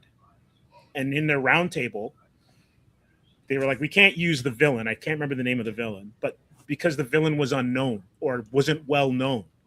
And I'm like, that means nothing, because within the stakes of the story, you may actually elevate that villain to be something else now for the audience. Like, no one knows who Blofeld was going into James Bond movies. No one. Or General Zod. Finger was. General Zod. General whatever Zod character. was. No one knows who Hans Gruber was. Right. Like, think of all these legendary movie villains that we have. And why are they legendary? Because they played off of the hero. Yeah, it could have been anybody. Like, right? You could have made up a villain. And yeah, so that would have been better. Trade-off to use Jean now damages, in my opinion, where they're going to go with the X-Men. I agree. Right? And I love Jean Grey. See, I disagree with that because I think what they did in the last act, you see what happened to her. It's like you see what happens with the Punisher. His whole family dies, but it's like, yeah, but they fear. Hold on a second. They fear mutants. They fear mutants. But they're Jean always going to Grey's fear mutants. I know, but now we have a reason. It's like, why do you fear mutants? I don't know. She mind controlled everybody and destroyed everything. It's like, there's a reason. Because if you say I fear Jean, why do you fear Jean Grey? She's just a nice, pretty girl who's just a normal girl. She just happens to have these powers. Yeah, that's true. No, she destroyed a bunch. This is why I don't like the Days of Future Past. Magneto dropped a stadium. I'm like, that's pretty horrific. Like, if I'm sitting there and some guy lifts the stadium, drops it, be like, yeah, I think we need Sentinels to stop these people. This is crazy, right? Like, you need to show the good guys. It's like, no, Jean is just a normal girl, but she's not. So the first introduction of mutants is that we have this crazy, it's like, but her sister, yeah, but nobody cares about the reasons. The fact of the matter is that she did these bad things. Hold on, let's say Headcase. How's it going, dude? Hey guys, what's up, man? What did you think of the movie? So, man, it gets emotional. There is a lot of really good scenes where the emotion comes through it, and to see Bernthal kind of break down a little bit, and yeah, he was mouthy and was cursy, and that's just totally his style. But to have him, realize that that he did owe somebody, and that's always kind of been his thing. Where you know the people that protected him before, he owes them, and he keeps that in his heart, and that's what he did with MJ. He's like he didn't like it, but he knew he had a protector because he was paying it back, and he knew when he paid it back that his debt would be repaid to Spider-Man for doing that. One of the things I'm going to throw out there that is just going to be like a whole total left field thing is that I think that just as Madeline Pryor didn't know that she wasn't Jean Grey, I think that Jean Grey in this movie is Madeline Pryor. I think both her and her sister are both clones, and that's why that they were left, that they thought that their mother left them. That really wasn't their mother. That was their mentor. And I think that the person that is supposed to be Jean Grey, being so young, even younger than Spider-Man in this movie, is Madeline Pryor. Okay, so let me tell you something, buddy, right now. You just earned the gold prize here. If that happens, then that'll retroactively fix pretty much my biggest problem with this movie. If that is Madeline Pryor, that would be genius. Now, my only pushback to that, I don't think these people are smart enough to do I think you're smart, and you're taking your intelligence and applying it to these people that don't know what you're talking about. Like, you're gonna be, oh wait, is this Madeline Pryor? Like, oh, who's that again? Head case. That is an awesome pull. The only problem is then it makes her relationship with Scott mean nothing, because Jean has to die for Madeline to mean something, right? Yeah, that's true. Because her resurrection, but it's not as bad. Has like, well, let's say this is a different universe. This isn't, you know, I understand. Yeah, it's not as bad. It's not as bad as what they're giving us. So that could be a solution. A different universe, but then the foundations of I think this is the answer, though. Yeah, they aren't that clever, exactly. I think Headcase, you're helping them out, but I'm not sure. Go ahead. It's a different universe. I agree, but you cannot be that fundamentally different. I'll give you guys this much. I don't think that they are that smart. That's the part of the problem here, right? Yeah. Is that they would, but they could use that in this to even have bring Famke back. And have that be Madeline Pryor because she's younger than her. That would mean that she would be a clone because she would, of course, be younger, and her sister, would also be another clone. Is that this? Forgive me, was it Divergent or DT, whatever their name was in this? What's the Damage name? Control. Damage Control. That they cloned them to try to use the power, and that's what they were doing, is they were trying to use them both, and they killed their sister first, and they deleted her. Sorry, I'll throw this out there to your head case, not to cut you off. Yeah, no. But if with the amount of sonic energy that she expended, and her sister expended, right? There's no way that Charles Xavier wouldn't have said, if there's a Charles Xavier in this neighborhood, in this universe, wouldn't have said, "My God, I'm feeling something," and then not say that has the same energy signature as Jean. It's a great thing, but it just doesn't work. Well, you're okay. I see what you're saying, but they, again, I agree with you, but because they're not that smart, I don't think they thought that through. But they could use it. And that would be an awesome thing to bring into the Doomsday movie, where Professor would see that world, and sorry, I'm just gonna do a fake spoiler here. Is that they're saying that the Professor Xavier sees a world that doesn't necessarily mean that it's Tobey Maguire's. It could be Tom Holland's world get deleted. And it could be something like that, where because remember that it's never been proven that Tobey Maguire's Spider world is in the universe of the original X-Men. And so if he could see that world get deleted,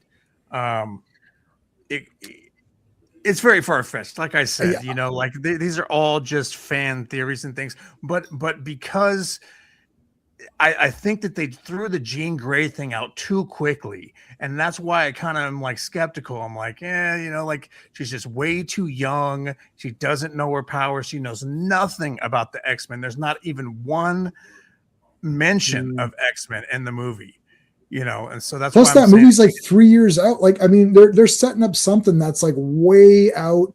Like, I mean, you know, Sadie Sink gets hit by a bus or something, and then that whole plan's out the window. Or if she, like, you know, goes to jail for something like that Kang fellow.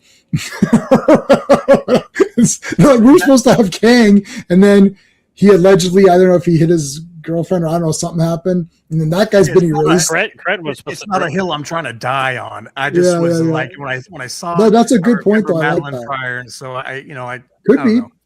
Yeah, They could do like the Saw movies where they wait for everyone to point out all the plot inconsistencies and then fix them in the next movie. And that's how they did. It's like every Saw movie. I was like, you know, none of this makes any sense. And the next Saw movie is like, they answered all the things that didn't make sense. Then they just brought in new things that didn't make sense. But that's why you kept watching every Saw movie so that they could fix that the is previous what they one. did do. Yes. Yeah. And I love the And Saw then brought movies. us back in X all the way to X, where he's old. It's like, dude, you They're died still explaining 4 stuff in movies X. ago. Yeah, I they're also still think explaining. that they introduce at least in a passive way Wolverine in this universe already. Oh yeah, hold on. I want to talk. No, Andrew's right. Hold on, Andrew's right on this one. The rumor is that it opens with the Fox X-Men destroying Tobey Maguire's Spider-Man. That I've heard that as well. Have you guys all heard this rumor? No, I have from not heard that Critical Drinker rumor. and Nope. Nerd I'm Relic. staying away from that crap. I want to go in on December and watch the movie. And be- It's hard for me not to I read the whole because comment. I have heard that it starts. That's how I the have movie not heard opens. that. But yes, who knows? it's hard for me to stay away because I'm in 4 million groups for all this shit. So this is all I just go on. And it's like I post. just scroll past. I just keep going. Anytime I see, I'm like, nope. Unless it's legit news I'm going to put on my website. I don't care what anybody says about rumors or that rumors. Nobody hard knows not to what eat the up, fuck's though, you gonna know. go on. Yeah, of course. Yeah, you heard that rumor. I You hate heard rumors. about Rumors is what kills. Yeah, everything. I don't care about spoilers anyways. It doesn't affect my enjoyment, even if it's a mystery and I know who the killer is. Like, I just like, for me, I'll get into the movie. Like, I knew, so I'd heard Sadie Sink was playing Jean Grey, but then I just thought, well, we haven't. So while I'm watching the movie, we hadn't seen her. So I was like, well, why haven't we seen her? Is she like, what is going on? That I'm was like- dumb. Them hiding the fact that she was Jean Grey was stupid. Well, I mean, it was sort of like that was the rumor from before, and then it was like, oh no, she's not Jean Grey, but then she was Jean Grey. Everybody. But I don't knows mind that she's Jean Grey. I mind that she's the villain, and I mind that she's the she's villain. the antagonist. She's not the villain. She's Well, an she killed a lot. She killed that Okay. construction worker. Like, She made him walk into front sometimes of the good car. people do bad shit unexpectedly, or like You're a Punisher fan. Of course, you'd say that. No. Punisher. I don't think. I think Punisher's a hero, and I think Wolverine's a hero. nobody in New York City knew it was Jean Grey doing all that shit. So it's not like they're gonna see Jean Grey walk down the street like, "You're that girl that threw that Asian man in front of that." And it's like nobody knows. But the audience knows.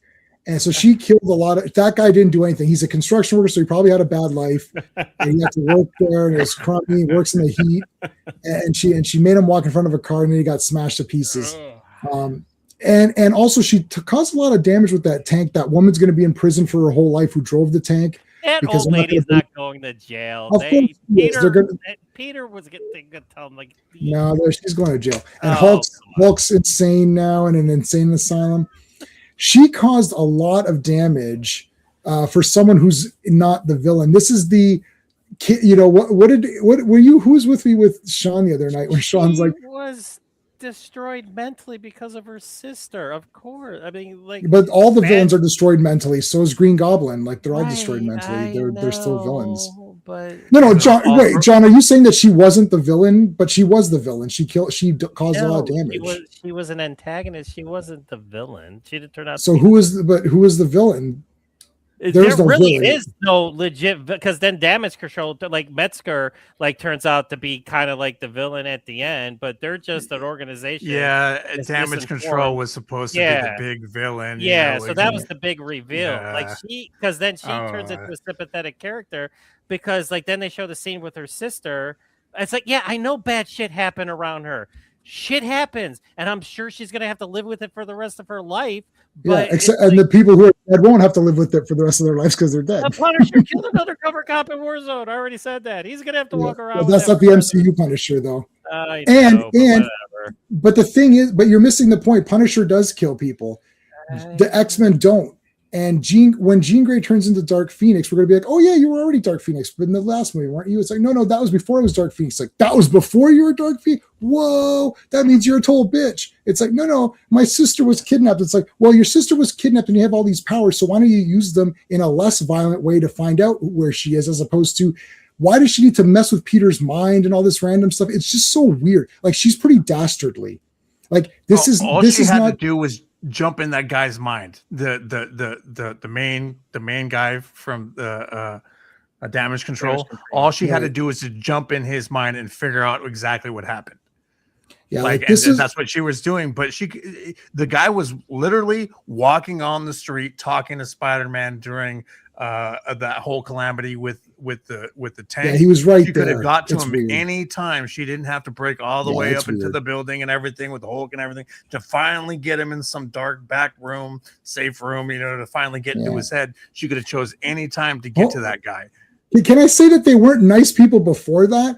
They're randomly taking over people's minds just for the fun of it. Oh, look, we mind controlled that woman. It's like, well, that's not nice. Like, it's not like they were nice girls just having fun. Like, they were being bitches either. What if they take control of someone and something happens and they get killed or something? It's like, oh, we're just having fun. It's like, that's not. It's just, hold on. Forget about everything we're saying just for 1 second. Jean Grey doesn't do that.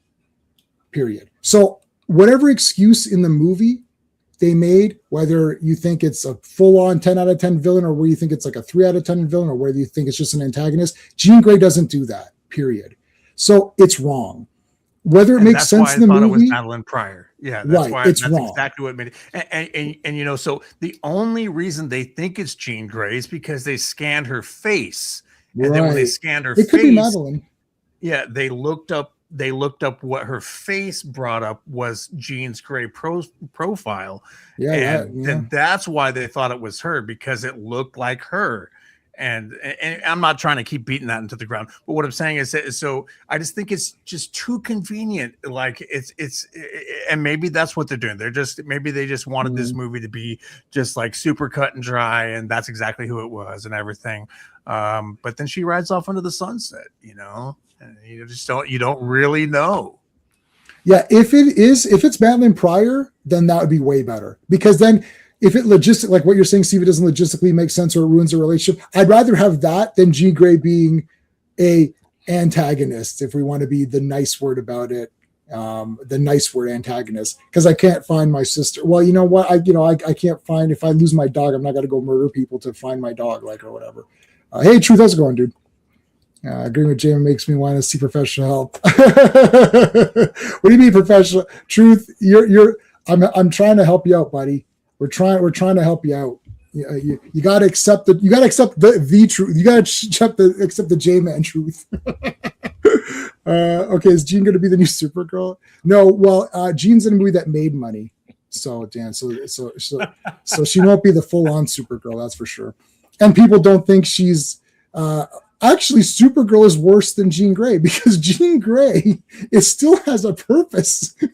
Supergirl's like, well, it's like, here's what Supergirl. What would Supergirl do? She'd find her sister.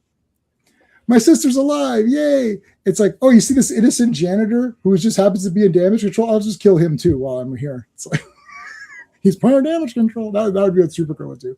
And then one thing I'm glad about is that they didn't involve the multiverse. That is one good thing about this movie. It's a standalone. They didn't throw that out there. So at least maybe, if it is Jean Grey, that there isn't like, this whole, a TVA coming through, and then you're just like, who's who? Nobody knows who's who. Is it Bucky or right?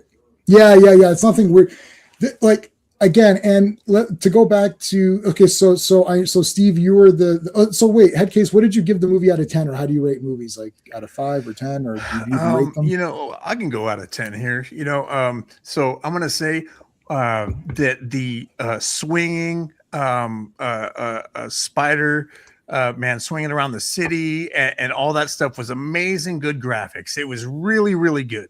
And the emotional parts were really, really good. I think that the story and involving a Punisher just a little bit, and then involving a Hulk just a little bit, and everything, it all just made it feel really flat.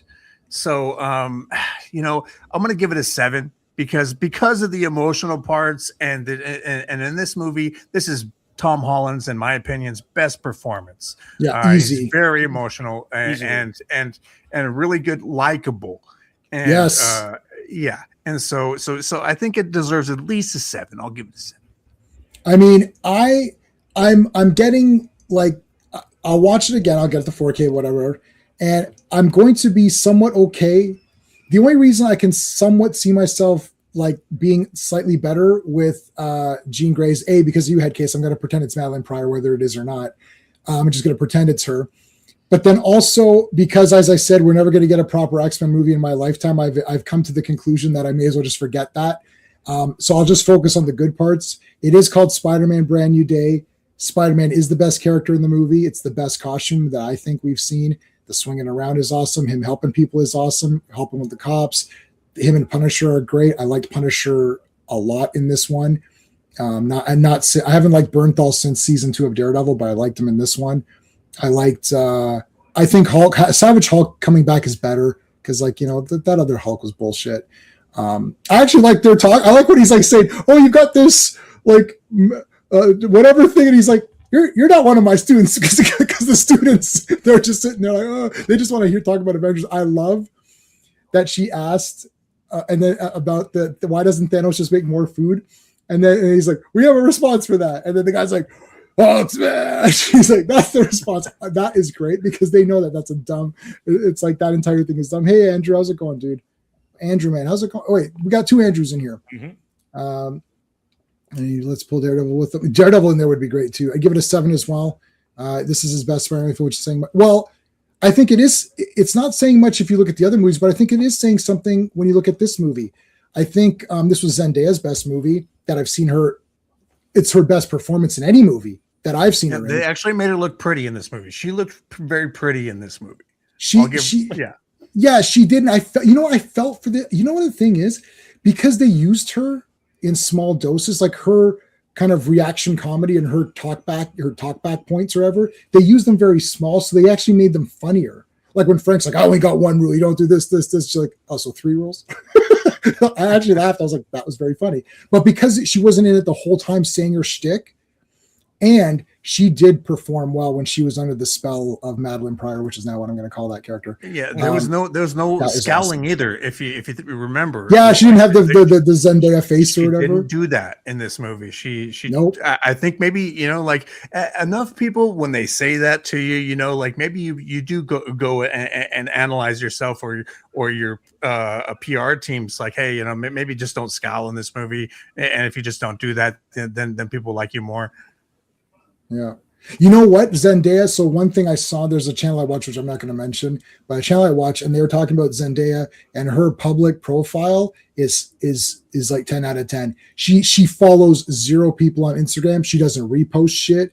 All she does is she's like, "Oh, I'm at the premiere of Spider-Man," and she fucks off. It's like, which is the best. She doesn't get involved in anything. You don't know her political stances.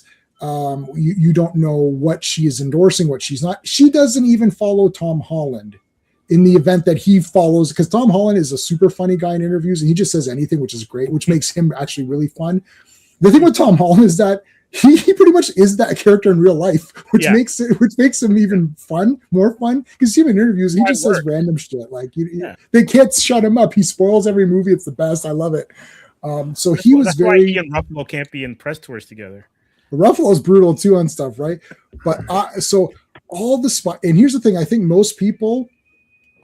John represents the majority opinion, which is they're like, yeah, that was a little bit weird with Jean, but you know what? There's a lot of great stuff in this movie. I'm willing to give them the benefit of the doubt. Let's see where they take this character, and I'm excited for what's to come based on what I watch. I think does that sum your opinion up pretty good, John? Yeah, in my article, I put that the villain was the weak. Listen to this, fans. So, yeah. She also doesn't disband. No, but you don't hear anything. Even when people make fun of her. Oh, your face is always the same, and she doesn't say shit. Just okay. You didn't think my face was good? No problem. Wait, there's Move people on. that don't think Zendaya is beautiful. No, that's not their thing. They're saying is they don't think that she always has the same super restings. They call it resting Zendaya Resting face, bitch so the face? scowl and all that. Yeah. They're I- always I going to can't- tear I- you down when you're pretty, and just like Sydney Sweeney, they're going to tear Yes, you people- down when they you're tear you pretty, down, yeah. and that's another person. Just like I just want to throw this out there because of everything that J-Man just said about non-politics, just rolling with the punches and doing your own thing. That's why I like Sydney Sweeney so much. Yeah, and see, I did not like Zendaya. I don't like Zendaya in Dune. I can't stand Chani, and I liked Chani. Well, I liked Sean Young as Chani in the some limited appearance that she had in the original Dune movie. But I do not like Chani at all in this. I think they've completely, not her fault. They've taken that character in a spot that shouldn't. We're not going to talk about Dune, but anyways, I liked her. This is her best performance. I did like her in Greatest Showman. I always forget she was in that. I liked her in that one. She's like the acrobat girl or something, right? So I liked she's a her trans- in that one. Yeah. But I really liked her in this. I thought Ned was good. I mean, that he ain't going to be Hobgoblin. That ain't going to be Hobgoblin. I don't know what that. Wait a second. though. Who came Hold up with that? Yeah. Well, that's because he's Hold not. on, So though. wait, Steve. on. J-Man, Yeah. considering the books we've been reading, Yeah. could he become No. demonic hobgoblin? And Oh. the reason why I say that Okay. in No Way Home, he was able to open those rings. Yeah. Right? So maybe He was able to open Okay. the portals. So he's got a knowledge of science because he's smart, and he's got some mystic connection to the sciences Okay. of mysticism. If he does evil, if he does demonic Hobgoblin, then yeah. Well, but okay. So Ned Leeds is he's Hobgoblin, but he's the fake Hobgoblin because later they retcon that, whatever. That's literally a stream on its own. For all intents and purposes, he's Hobgoblin in the first iteration of the first reveal of, oh my God, this is Hobgoblin. But that actor who plays Ned visually is a representation of Miles's friend Mhm. from the Ultimates universe. Is that right, Steve? Yeah, if I'm correct, yeah. Okay, so that was weird. They basically took the visual because he looks exactly like they took the video. You can look it up. They took the visual. So I don't know if you guys know this. So Ned in these movies with Tom Holland, he looks like Miles's friend, but they named him Ned. It's so weird. It's just like that's not Ned. Like it's just such a weird thing to do. Like I don't know why they didn't just name him whatever he's named in the Ultimates. Like because then he looks exactly like the character. Yeah, Genki Lee. Genki Lee. It's a Korean American teenager. Okay, so he's Korean, so it wouldn't have fit that way. But still, he's a bit chubby, they could right? Still do it. They could still do that, and Yeah. you know what would be an interesting twist because Tom Holland has already talked about passing the torch to a new Spider-Man. That if at some point Ned was still in there, he could become a villain because he's mad that his best friend Peter Parker is no longer Spider-Man and somebody else is being him. That could be an interesting twist. Yeah, they could. They could do. It's Flash, Andrew. Flash is the boyfriend. That was the joke or whatever. It was Flash Thompson, wasn't it? Wasn't that the boyfriend? Wasn't that MJ's boyfriend? It was. Well, there is Yeah. Flash. So Flash Thompson, is he supposed to be Flash? Like, but he doesn't have any powers, right? No. Flash Thompson, as in like that's just the guy's name. He has no powers. He's Okay. not the Flash. No, the guy that No. so isn't the guy that thinks he's Spider-Man's best friend or claiming Yeah, that he is, Flash. isn't that yeah, That's Flash. That's a very Flash. That's the confusing boyfriend. That's the new boyfriend that MJ Yeah. has. He only appeared in that one second. Yeah, but you Actually, no, can that's tell not the she same doesn't. guy. That's not the same guy. No, That's the that's same guy. It's a different character. It isn't. What? It isn't the same guy. I don't think. It's not I Flash didn't Thompson. catch that. If it is, he must look different. If it's the same guy. It's not the same Okay. guy. It's not him. Well, that means I confused that. Well, where was Flash Thompson? I don't think he Because was. think about it, though, J-Man. Peter would have had even more of a reaction to seeing that guy if it was Flash. Oh yeah, that would have pissed him off hardcore. Well, it's been years since high school, so he's probably just wherever the hell he's at. I don't Was Flash Thompson blipped or not? No, because they No. show him. Oh God, I can't remember the scene, but they actually show him in the film. There's a picture of him when they're talking. Oh, so he about- wasn't blipped, or so he wouldn't have been with them. Yeah, but if it in was the Blip, very they came back. beginning when they're doing the Marvel stuff, they show him there like with his book or something, just very briefly. Yeah, he's in a photo, Okay. and they make a mention of him. I just can't remember what it was.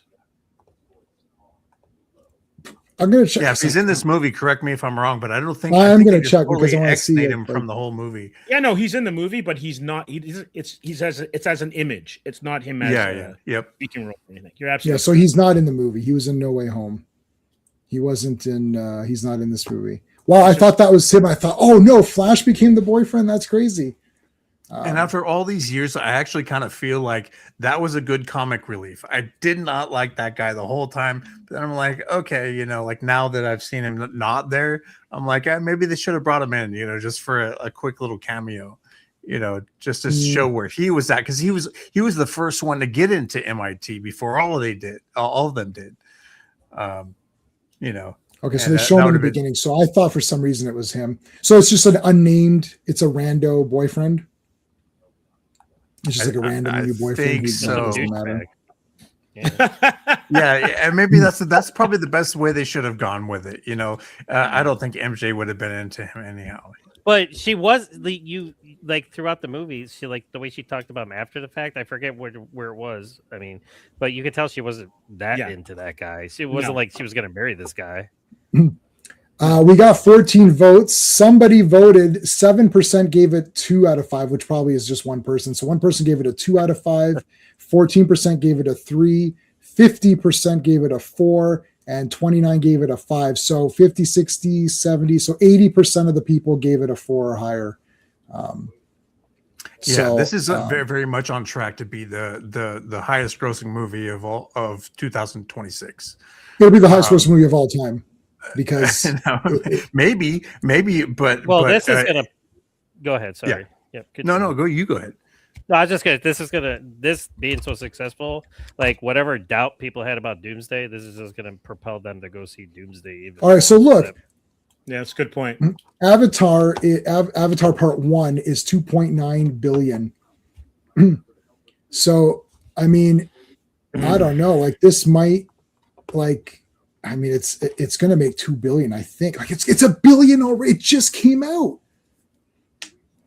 And but the nobody's thing is shit. like even though it made this much, it's like the legs of it. We'll are see. what for whatever reason, Avatar. Everybody just kept like I like Avatar, but I'm like I don't need to watch it all the time. But I don't understand like how that's like the highest grossing movie of all time. And maybe there's no because of the emotion amount in of that. money for the money, the like the 3D money, because it's like it costs basically a At lot. the It's like time, yeah, basically when it $10 came out, it more. was like everybody was blown away by the It's cutting edge. imagery. Yes, so Yeah. I The guess 3D. I'll say this: it had the best 3D ever. Like it was. Well, yeah, if you're gonna pick crazy. one, You're like, yeah. holy shit! Like it was pretty awesome. But like, I've only seen it once. I bought the 2 Avatar movies and then I sold them. It's like I'm like, why am I buying these? I'm not going to watch this again. Yeah. I didn't even watch the second. I bought the second one on 4K and never even watched it. So now I I'm haven't just telling seen it. the last one. I Didn't see the last one either. I just can't. Uh, Spider-Man alone. Yeah, there's no superhero fatigue for Spider-Man. Asia is a big Avatar. Oh, there you go. Fun. Yes, there you go. Previous Yeah, movies got absolutely. less than Spider-Man 16. movies. I'm not the only one to say this. I might even be copying, but I've been following the numbers that Spider-Man movies get people's butts in seats, just like you said. Especially with Tom Holland and with this one, if anybody hasn't seen it, if you want to see a good performance from a Spider-Man, especially emotionally, and seeing him, spoiler alert. He sets aside all of his Tony Stark technology to use his own technology in this movie, Which is He just good. uses the bare bones AI, which is great. He uses all of his own tech, and it's just in his mask. That's it, just in his mask, and just an AI helper. It's basically used as thought bubbles. They're basically the thought bubbles because he wouldn't need it if he was thinking it, but he's not going to narrate it. So they just give that as someone to talk to be like, where's my inhibitor chip at and all of that. And, what did you guys think of the mutations thing? Did you think like, like, did you like that story angle, or because he's got the organic web shooters now, which is going back to the Raimi's stuff. Did you like that, or do you want to keep Steve? You're a Spider-Man guy. Does that go against the Spider-Man-isms? I've always hated the organic webs because technically it should come out of his ass. Yeah, I thought that too. Yeah, that's just me. But I get it, and it's kind of Sony kind of reasserting a little bit of what the character was when it debuted in their movies, which is fine. It's interesting though that if he that's one of the problems with this movie is like the mutations are kind of random, right? Like they just kind of show up and there's no resolution. So are they going to be resolved in Secret Wars? And if he's going to be off planet, a good thing to have is the organic webbing because then you don't have to worry about replenishing your. Hey, what about Cosmic Spider-Man? They can have the silver, right? Oh, yeah, they could do that or whatever. So I don't like. I don't know. Like, where do they stop? Like, because he does molt into a spider in the comics. So where do they stop in terms of what his power level is going to be? Right? Maybe he'll get the arms. That's crazy. But if you think about it, if everyone's going to Battle World and he's so amped up already, Hulk got a power upgrade. He's got a power upgrade. It seems like everyone's going to have a power upgrade when it comes to the final battle with Doom. So we'll see what happens. Wait, what's the next? Okay, so is Doomsday the next? Doomsday and then Secret Wars. And then they're releasing Avengers Endgame in September, but it's supposed to have scenes related to Doomsday. Well, I'm just saying. Yeah, no. I know. I'm stating a fact. You are stating a fact, and I'm giving the conclusion. Anyway, yes, Doomsday is the next one. Yes, J-Man, you're correct. Yeah, so Doomsday is the real next movie. So one thing they could do with this Spider-Man transformation that he can't control is create a sample, or somebody could get a sample. And that's where Doppelganger might be able to come in, instead of pushing down those Spidey powers and things that were infecting him and making him have like web shoot and everything. They could go the opposite way, and somebody like Carnage, who knows, anybody could come through and create a doppelganger, allowing those to fully come through. I'd love to see doppelganger. So now, wait a second. Is Doomsday going to be like Crisis on Infinite Earths and collapse all this and just have one timeline? Because that's kind of what Hickman's miniseries in the comics was, to unify the multiverse, right? What, Secret Wars? Yeah. So the Secret Wars. No, nobody read that. But, yeah, I'm just saying. But that's why I need to know. I don't know. Explain it. Yeah. So essentially, what it was is because they had the Ultimate Universe and all that kind of stuff. Doom unified all of these things. And so I have a feeling that's what you're going to get, that after that, then you're going to have this one singularity of a universe. And that's how you're going to get your X-Men and everyone in the same universe. And you'll be able to have more Marvel team-ups without having to worry about, inter-studio complications. Well, Foggy also said that there's everybody was saying how Secret Wars was going to do like this huge reboot. He says that's not going to happen. No. So everybody's like, once Secret Wars goes, everybody's out, and all these new people are going to play the same one. So it's not. They're going to already do that in Doomsday, though. So, I mean, he can say that, but that's exactly what they're going to do in Doomsday. They've already said, shown that they're bringing people back from different universes. And by gosh, I will even state this, that I think there might even be multiple Buckys, multiple Captain Americas, potentially multiple other people, even potentially Sadie Sink coming in as Jean Grey and seeing Famp come back. How much screen time? Like, are these going to make the Odyssey look like a half-hour comedy show? Right. I mean, there's going to be a lot. We'll see what. I mean, I don't know. We can always speculate. Hey Ross, I think I don't mind introducing plot points that will continue in other movies. It's like I just watched Star Trek 4 today for the 400th time. And in Star Trek 3, the Enterprise blew up. They had the Klingon ship, and then they had the Klingon ship in the next one. And you could say, well, why did they have a Klingon ship when that didn't go anywhere? Where it went somewhere in the next movie. So I don't mind. They had Kirk Connors in Spider-Man 2, but it didn't go anywhere. Ultimately, actually, that went nowhere because he didn't even become Lizard. So I don't mind them putting in stuff that'll be later as a small minor plot point just to conclude. If you have too many that are going to conclude later, then it feels like, why are you setting up movies, right? Which is what this movie felt like to me. This movie definitely felt like it. True. In the Jean Grey parts. The mutating parts, I had a feeling, well, the mutating parts did go somewhere in the sense that he overcame the mutations to choose to be a hero and embrace them when he needed them, but not to get overwhelmed by them. So I think it did go somewhere, but they can develop it, as Headcase is saying, they could develop it in more, in future movies, they can maybe do something.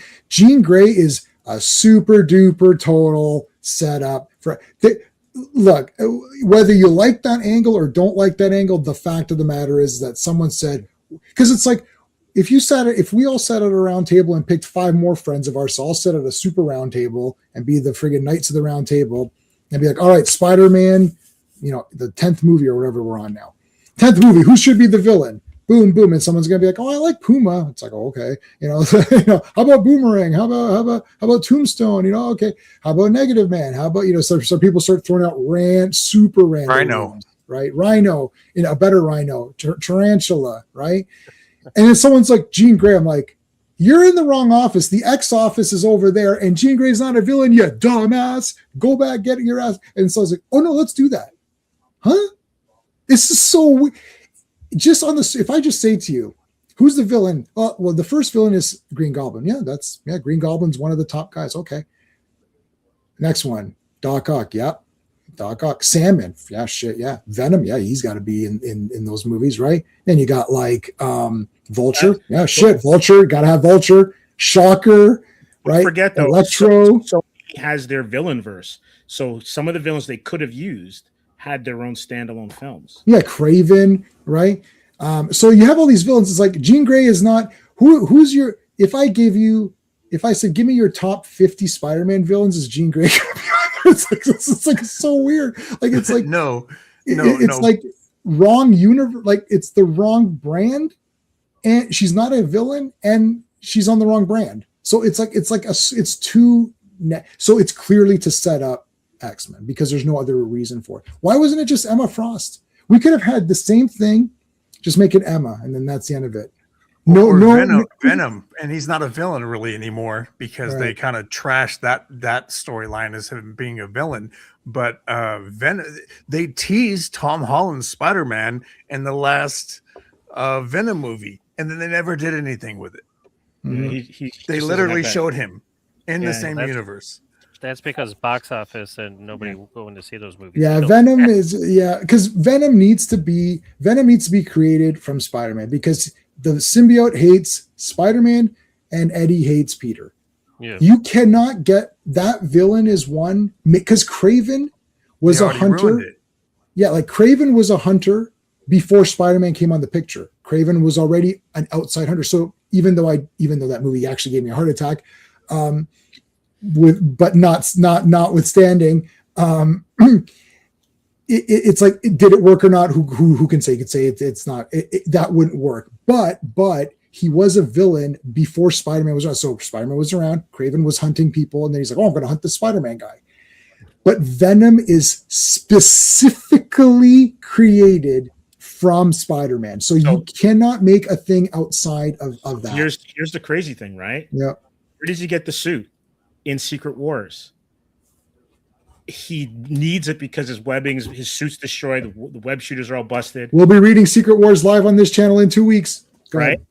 And he gets the suit, the same machine that repairs Cap's shield when it's destroyed, gives him the suit, and then he has the webbing. So from 8 to 12, the last 4 issues, it comes out of the top. And he doesn't have to worry about web fluid, right? And so it's really interesting. And this is my problem with the film is how they decided to kind of portray certain characters. And I gotta say, like, I think Punisher comes off, other than Spidey, Punisher comes off the best out of all the characters that are in this movie. That's the character you're going to complain least about, because yeah, you get Savage Hulk back, but then Banner's still a pawn in a movie, right?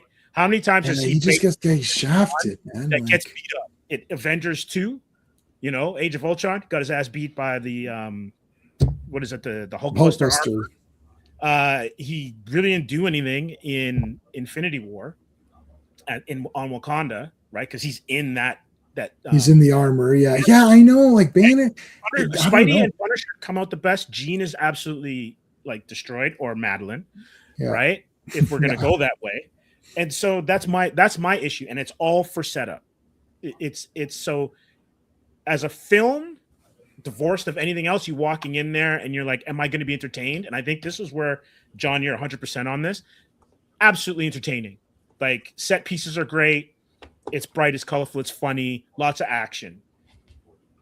It's the connective parts that make it a whole, to me, that it's still, the more we talk about it, the more I'm falling out of favor with this. Yeah, nobody's going to be too. Everyone's going to, like, there's not anybody that's not given this, like, outside of the comic book people, everyone's dying over this. Like, nobody's saying, oh, I don't like. A lot of people are saying, I like this Jean Grey thing because, like, oh, because look how powerful she was here. Imagine when she's Dark Phoenix. Like, but they're not thinking it through. Right, like they're only thinking again within this movie. If this was the last we've ever seen of Jean Grey, then you're like, okay, well then that's it. But if you're going to take this character and move on, there's going to be a lot of damage control that it's going to have to be done for this character, because Jean is a good person and she's a kind person. She wouldn't resort to doing this. So using her in this plot, which you could write anything you want, makes it weird. So it's clearly for setting up, but they could have set it up with someone else too. That's my only problem. But anyway. And that's why the Madeline Pryor thing works, if you think about it. It could be, yeah. Now, as a movie on its own, it's pretty awesome, because when you're watching it, I was really like, yeah, what's going on here? Like, I really didn't know. I was invested in the mystery, and I liked Peter, or Spider-Man actually, walking around and getting information, because Peter Parker, Spider-Man, this movie did a lot of great things. Firstly, it established that Spider-Man is a better detective than the Batman, because the Batman can't figure anything out and just stands around in the dark. Whereas this Peter is proactively figuring out a mystery and looking at stuff and trying to figure stuff out. So he's way better than Batman already. He's not a cold-blooded piece of trash murderer like Supergirl, so he's already better than that. It's like he's better than like every other hero we've seen. Brand New Day is the best Marvel-related movie in like a long, maybe since the last Spider-Man movie, but even before that, like like Spider-Man seems to be the only one, because even remember we looked at the box office, Steve, even the weaker Spider-Man movies still make tons of money. Like even it's like, what was the lowest rated one? Amazing Spider-Man 2, maybe? Amazing Spider-Man 2, and I think that was 700+ million. Even that, or Spider-Man 3, or Spider-Man 3 made tons of money. Yeah. Oh, did it? Oh, massive, guys, massive. It's the highest grossing Raimi film. Grace, it's been spoilers this entire time. Is that in conjunction with inflation, or is that no? Okay, I'm just asking questions. No. Spider-Man 3, though, even at the time, I remember it like bring up those stats. Let's bring them up here. Spider-Man 3, boom. 887. Yeah. Hey, oddly enough, the budget for Spider-Man 3 is the same as this budget. Well, no symbiote, right? Yeah, I guess so. Hulk is in it for what, 5 minutes? No, he's in it. Well, no, the fights. I don't know. I don't know. I feel like they stick with you. It's a good question, because I feel like that things stick with you longer you know, like depending on what the scenes are, and you think that they're in it longer than they are. Like they did like a breakdown of how long Punisher was in a new Spider-Man and how long that Jean Grey was in it. And it was like 30 minutes each or 15 minutes for one and 30 minutes for the other. It's like very small. And don't forget, this was filmed in Scotland, so they would have made a ton of tax breaks and saved a ton of money instead of shooting on location in like New York or Chicago or something like that, or even Georgia. So No Way Home. This is all the Spider-Mans together. 1.9 billion. So I mean, this one's going to. Of course, beat it. this movie was amazing. I love this movie. I love it. And ironically, even though this one is my favorite, I think I was the most emotional watching that film. Yeah. We'll talk about that on the tier ranking on Thursday. Dan is excited for Ghost Rider. I'm excited for it to get canceled and not go anywhere. And I mean, when I see a trailer, then I'll get excited. Until I see a trailer, there's no point because everything gets announced and then canceled. I want Eva Mendes. Out of all the projects that get announced, J-Man, one gets canceled, and now you're on this like. What are you talking about, John? Everything from Disney's been canceled. There's so many. So what was the lowest? What was the lowest? I think Amazing Spider-Man 2. Not the animated movies were way low comparatively. Well, yeah, of course that makes sense. But Amazing Spider-Man 2 was 716. Yeah, which is really high though. I know, that's what I'm saying. Like even let me say Amazing Spider-Man 1. Yeah. So I mean, Amazing Spider-Man 2, which is the weak one, it didn't do. Let me see, Homecoming, 880. What was the second? Far From Home? Yeah, that was I've next. never looked at 1.1. This is cool. Yeah. 1.1 billion. Far From Home. Yeah, which is and really Spider-Man good for 2's that crazy. movie, actually. Yeah. Spider-Man 2, 788. So Spider-Man 3 did better, did 100 million more on top of that. I mean, this is crazy. Yeah, the Spider-Verse movies didn't butts do in as the much. seats, right? Like even you the said. Spider-Verse did 690. Like even like a cartoon that adults don't care about still made money. I mean, Spider-Man's the man. Why is Cyborg coming up with what did Cyborg make? 10 grand or 10 million? That's it. I'm surprised it made that much. Okay, but Cyborg, let's face the facts. Cyborg is better than any of these other Spider-Man. Is that in the same universe? Cyborg. I love Cyborg. It's Van Damme who's the greatest. Who's the greatest. That's funny. That is the biggest train wreck, but I watch it all the time. Yeah. Which is the number That's one? a dark movie too. Spider-Man number 1. How much did that make? That have been the sevens as well too. 800, 810. And this is the Tobey Maguire one, right? 2000, yeah, the first Spider-Man live action. See, movie, back right? then, what those movies made is what, like, now it's billions. Like back then, like if a movie made 800 million, that was like bank, which it is. I mean, of course it is, but now if your movie doesn't make 1.5, it's like, ooh, it's a clusterfuck. Did we look at Homecoming? Yeah, we did 880. It's kind of like how comics are now compared to like the 90s, where you're selling $1 million, 2 million, and a book would get canceled if it was selling 500,000. Now it's an absolute superstar book. Yes. Yes, I remember they canceled one of my Jonah Hex series that I really enjoyed. And I'm talking about big, high-profile stuff. I'm not talking about little pitty shit that nobody remembers. I'm talking about Blade. That was the biggest thing that was canceled. All that other crap, who cares? It's like nobody cares about that crap.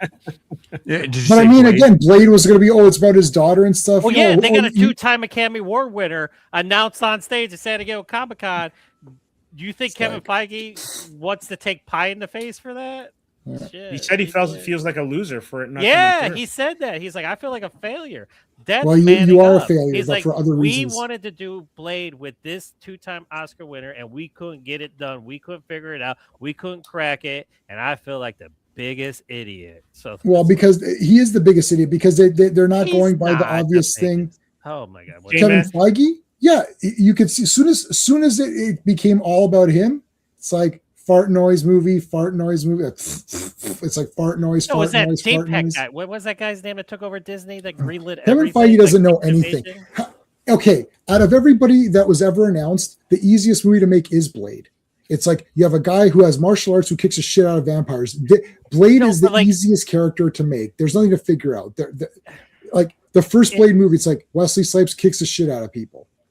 That's the story. Yes, this is true. Did you guys ever listen to the soundtracks for the first 2 Blade movies? I have them on CD, so yes. Oh yeah, dude, they're bangers. They're bangers, bro. Listen, Dude, both Wesley soundtracks Snipes, are awesome. right? Wesley Snipes walked in. He's in that movie, and he just kicks the shit out of people. Like, so Steve and I were joking because Wonder Man came on, and Steve's like, "Did you watch Wonder Man?" I was like, "No, I ended up watching Blade." So, and I've seen Blade 4,000 times. So then you guys would say, "Oh, it wasn't too bad." I was like, "Okay." And then on stream live, I'm like, "All right, I'm gonna try Wonder Man tonight." The next stream. So did you watch Wonder Man? I was like, "I watched Blade again." I was like, "You just watched Blade." I was like, "I know, but I just watched it," because I'm like, you know what? I'm just gonna go to the movie that I know is a 10 out of 10 masterpiece, and that's Blade and Blade 2. And Blade 3 sucks, but or not, it's not as good. I need to watch it again. But Blade, like Blade, Punisher, Blade, these movies are Punisher is easier than Blade because you don't need effects for it that much. I mean, you know, like there's so many Punisher movies that you could just take a movie and rework it to be a Punisher movie if you want to, right? I mean, like these are the easy characters. Ghost Rider is hard because Ghost Rider, when he's the spirit of vengeance, there's not a character there. So it's like Johnny Blaze or Dan Ketch or whoever he's playing is the character, right? The Ghost Rider is just like a force of nature to get vengeance. It's like Hulk, like when he becomes Hulk, but Hulk is still a character because Hulk has personality. Ghost Rider kind of maybe does ish. It's tough. Spider-Man is cool because when he's Peter, he could be different. When he's Spider-Man, he could be different. Same with Clark and Superman, Batman and Bruce, all of these dual identity guys. But Ghost Rider becomes a monster, right? So it's like he just looks awesome.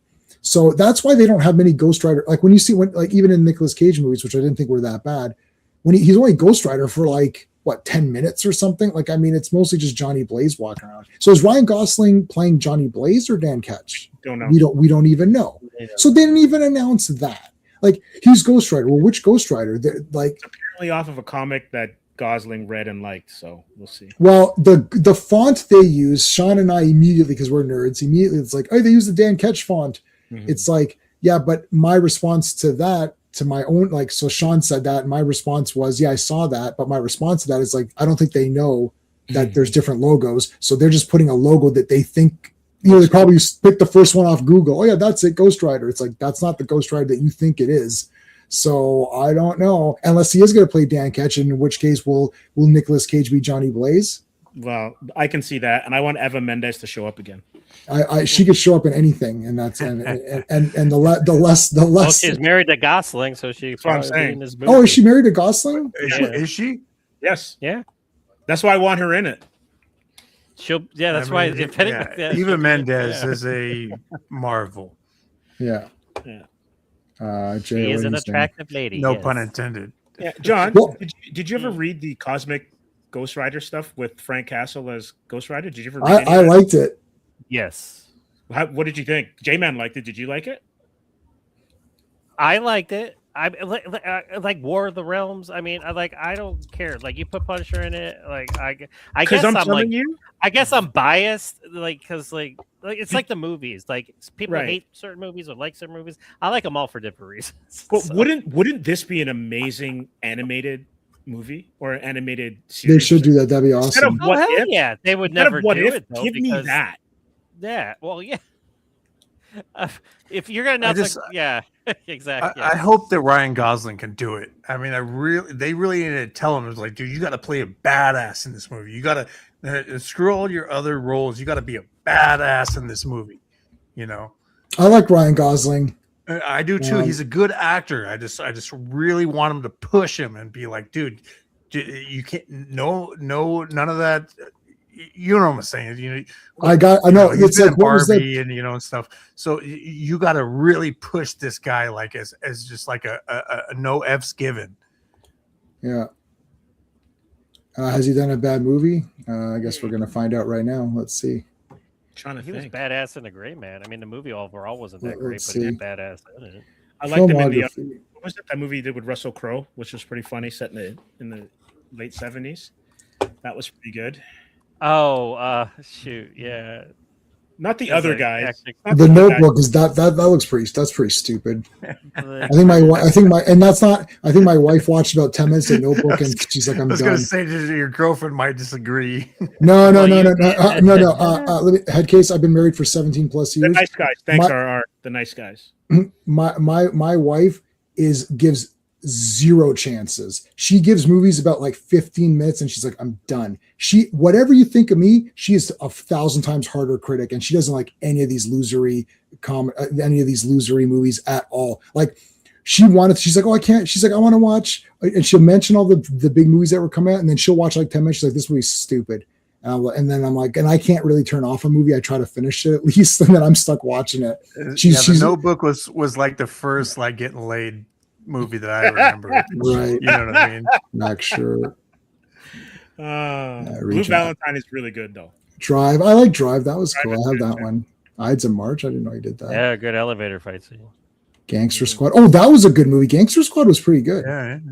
Good cast too. Lost River. Big Short is very good. Mhm. This is actually very good. I would say Nice the Guys. I did not like Fall Guy. Of course, it's shit. That's his bad movie. Yeah, the Fall Guy sucks. Barbie, Gray Man. I didn't see Gray Man. Oh, That he looks was in kind of interesting. Nightcrawler, right? No, that's No, that's the other dude. Jake Gyllenhaal. Yeah. Oh yes. See, I I get those thought- guys confused. Everybody does. Yeah. I love Nightcrawler. I thought that was awesome. Yeah. as Okay. well. I was gonna say. So that's what I was gonna say. Is if he can give the Nightcrawler vibes, that would be really good. You know, like Ghost Rider. You know. Mhm. Yeah, so I mean, he was good in Barbie. Yeah, he was good. I don't think that's a particularly bad movie. I just think it's kind of like slightly misguided and it's too long. It should have been more about Barbie going on adventures. Like, well, I don't understand why they had to do this big political statement. Like, or you could have Barbie going on adventures. Like, I don't get it. Like, anyways, whatever. That movie made an ass load of money. So I mean, So- like, so- who are so we my really opinion to means say, nothing. You know. My opinion means nothing because it made tons of money. It's So the Fall Guy. How much did the Fall Guy make? $2. Good. 180 million. Good. Loser movie. Made 30 million, so studio's still happy. Good. No, it didn't. That's not counting all the marketing and stuff. Are you guys watching the comment? This is making me laugh. The comments are fucking hysterical. What are we I don't know. There's a lot of good shit going on. I'm laughing. Oh wait, Ross. Who are people fighting? Yes. What? Yeah. Let me see. This guy, I don't know who this guy is, but Wow. yeah. Yeah, I'm not disagreeing with Ross. I think that Brand New Day is. Well, we're going to do a tier ranking. I do think Brand New Day is a bit better than Spider-Man 3. But Listen, it's all not one or two. subjective. Like you can have your thoughts, I can have my thoughts. It's like as long as you back it up, go right ahead. I don't care. Just play something. So You'll who's just have fighting to with wait who? till the end. Who's fighting with Ross? It's not Andrew? like we're saying Alien 3 is better than Alien or Aliens. You know. Hold on a second. So wait, I'm missing who's fighting with who. Oh, hey, our buddy was here. VSC. Oh, that's why we looked at that. Okay, so Yeah. who else is fighting? Then why Andrew. you just put it up there? The one comment was pretty Who funny. are some Yeah. of Ghost Rider's biggest villains? Oh, the It's guy with like- the eyeball, the big eyeball motorcycle riding dude. He's cool. Mephisto, Blackheart, I think, is one of the villains. Mephisto. So would Borat be in it? What's his name? See, like it's What getting the hell's- pretty- Mephisto, right? Yeah, Mephisto. What's Borat's actor name? Oh, that's- Sasha Baron Cohen. Sacha Sacha Baron Baron Cohen. Cohen. Yeah. Yeah. Which was really surprised me when I saw that in Ironheart. I was just like, "Whoa, okay!" And he did a really great job. The Orb. Thanks, Phil. That was Or the very that was that was the best part of having to go through all the other stuff watching that show to see him in the end. Yeah, he was good. Which what show is that? Ironheart. Iron. Oh, well, I'm someone saying watched it. That's Ironheart. great. It's good to hear someone watched it. I watched 3 Uh, episodes of it and threw up, and I kept throwing up on my shirt. So I was I was following Disbrews and Critical Drinkers videos, and so I'm like, I'm gonna watch them and then hear what they have to say. You know what I mean? see. Yeah, I have like I didn't finish that. I didn't finish. You know what was really bad was I think was Ahsoka the same show as the one that was it there was something that was with Rebels. There was a guy missing. There was a Star Wars show where some guy was missing. Yeah. Is that Ahsoka? Is that the same? Oh, you're talking about Kanan Jarrus. Kanan Jarrus was from Rebels, and he was not in. Is that the purple haired Ahsoka. dude or whatever, or the No, the guy that He's looks the like guy Jesus. that has the green green I armor knew on you his were arm. yeah Okay, so that guy. Okay, Ezra, right? Yeah, Ezra Ezra. Bridger and Ahsoka and Sandala and all them were all in Rebels, but they didn't have Kanan Jarrus. It's because Kanan Jarrus died in the animated series at some point. Okay, this is what I'm but- talking about. Yeah. So I watched like 6 episodes of it, and then I just stopped because I was just like, why am I continuing this? I all these fake Star Wars shows, they're all awful. I tried. I sat through all of Obi-Wan just barely. I was really disappointed, like when I saw the trailer for the Acolyte, because they're like putting Hong Kong style action with the lightsaber fights. I was really pumped for that one. That I watched. Yeah, that was brutal too. I was like, they deleted I'm like, Carrie-Anne Moss. as a man who was 5 years old at opening day, this is gutter trash. Yeah. And I like Carrie-Anne Moss. They kind of wait. Yes, Yeah. and it had her. Yeah, she got a doing it, bum yeah. rap in that show, dude. Oh my God. Hardcore. The Yeah. very first episode, she gets deleted. What's your problem? Did she even make the theme music?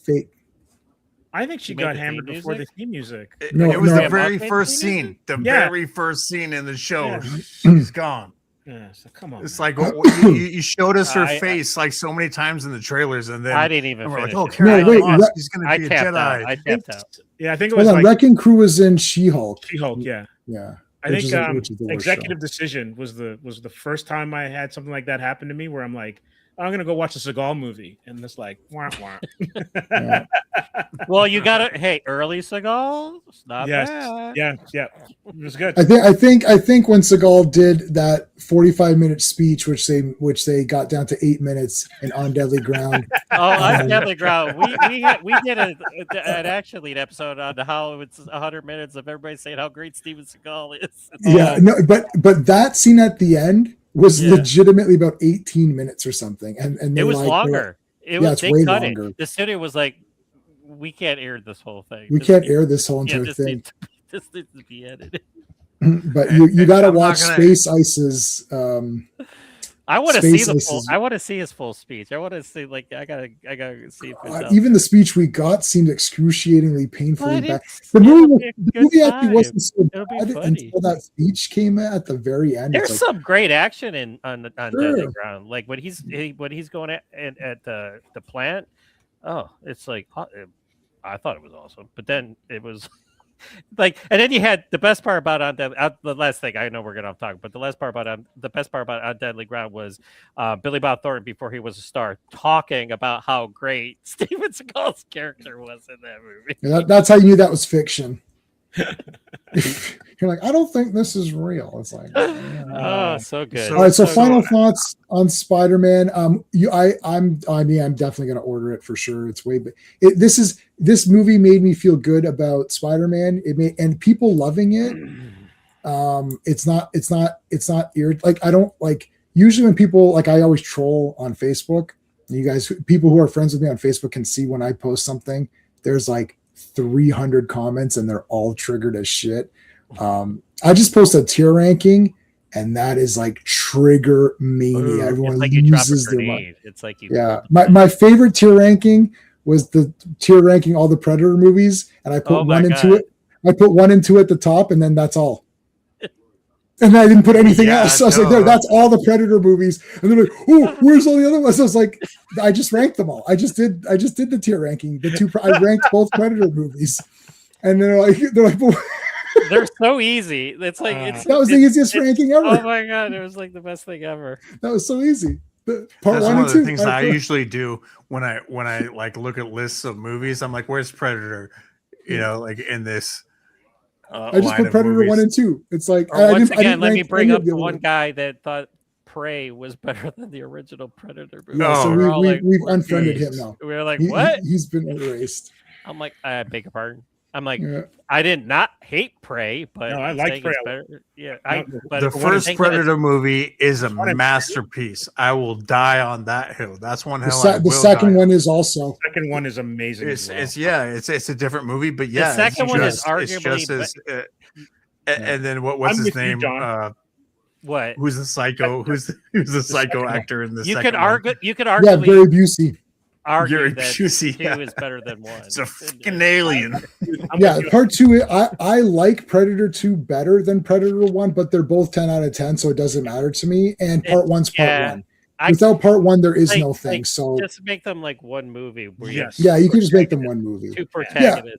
So, Did, what I did like you is know Danny that Glover. Danny Glover wasn't like Arnold Schwarzenegger. He was just an ordinary cop, you know, Mhm. but he still kicked ass. He Yeah, didn't but have he- to be big, huge- In that Predator 2 movie, it's very smart because the Predator observes, and when it's observing the drug wars, Danny Glover's team is the only team that is competent in getting shit done. And he is the leader of that team. So it shows the beginning of Predator 2 is genius Mhm. because it's showing you not through dialogue, but through actions, Yeah. how smart him and his team are.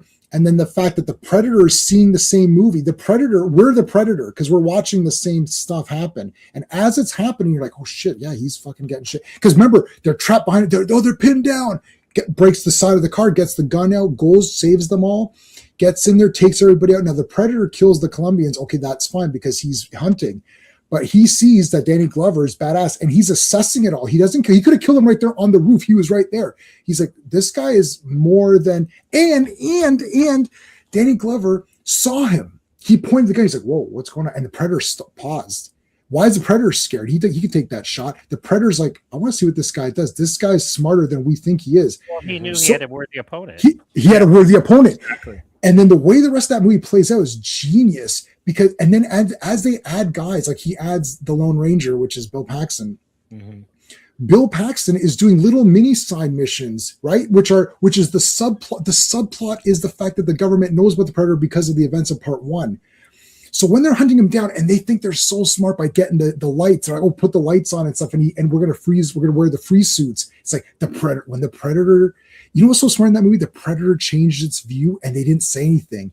Mhm. It's just, they knew the audience was smart enough because you always saw the Predator's view. And it's like, and you're like, wait, what the fuck? You're like, oh shit. It's like, it's got fucking like all these different views. And then when the lights were there, like, oh shit, these guys are fucked now. And then Danny Glover defeats the Predator with its own weapon. That earned him, because Schwarzenegger, who's my hero in real life, Schwarzenegger did not win. The Predator He suicided. survived, yes. He survived, Yeah. but Danny Glover won. And That's then why they gave him the showed prize. respect. Yeah. Oh, they- that was Done. fucking great. Dude, I'm Predator gonna 2? say one thing. Yeah, go ahead. Schwarzenegger could have bashed his head out with a rock and Could have. decided not to. Yeah, okay. No, That's listen. when he Schwarzenegger's my hero. the Predator deleted himself. well, It no, was he was just taken after aback he by was how he looked. that Arnold Schwarzenegger decided to let him live. Yeah, he could. Yeah, okay. It's there, but Yeah, I know my shit. using the disc on the Nobody's guy's own dissing thing was Schwarzenegger. badass. But I love Schwarzenegger. But both movies are 10 out of 10. If someone likes one or two better, I just say, look, you gotta say part 1 because part 1's part 1. There is no. It's like Halloween. What's the best Halloween movie? I don't know, John Carpenter, part 1. Like, there's no Halloween without it. So that's now you can like something like that can be changed. Like Friday 13th, Jason is the brand.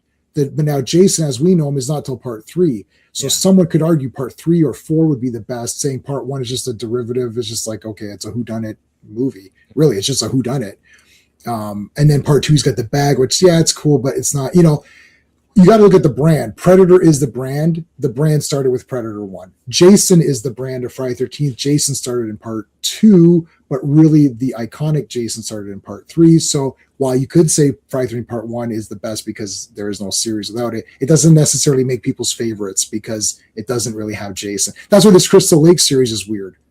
Like, I want to see Jason. Nobody knows what Crystal Lake means except for the hardcore Jason fans who will watch anything. So considering that we'll watch anything, this is like Spider-Man. Spider-Man is the brand. The brand of this series is Spider-Man.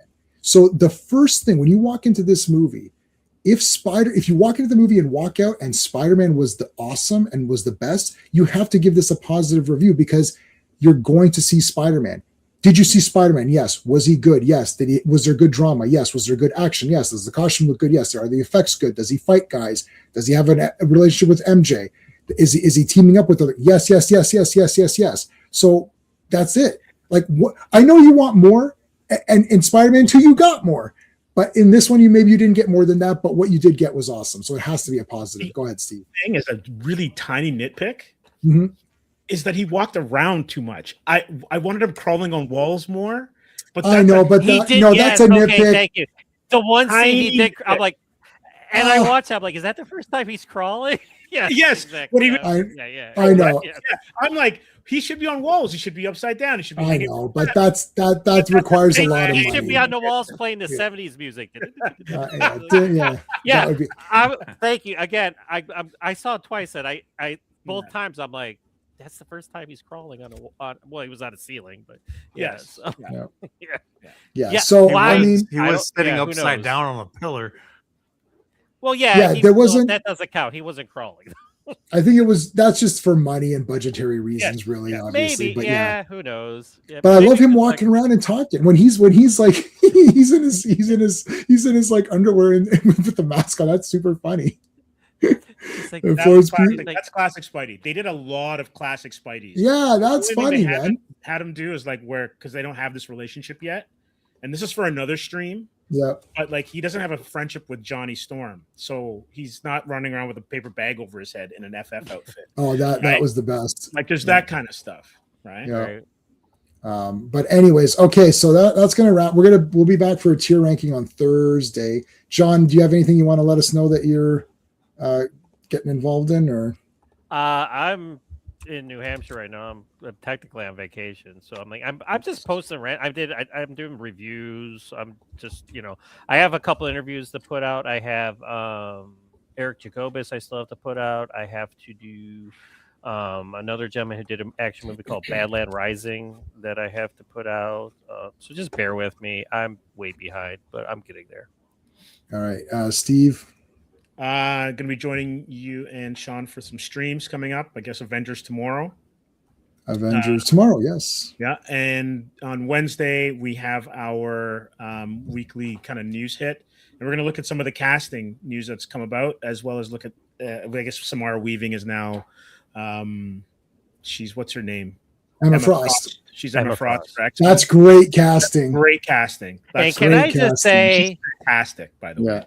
as much as everybody hates Snake Eyes, the movie, she was awesome as Scarlet in the movie. Yeah. She was bad. Yeah. And I like Ready or Not. And I'm sad we're not going to get her as Scarlet in any more iterations of live action. All right. I could be wrong, but I'm probably not.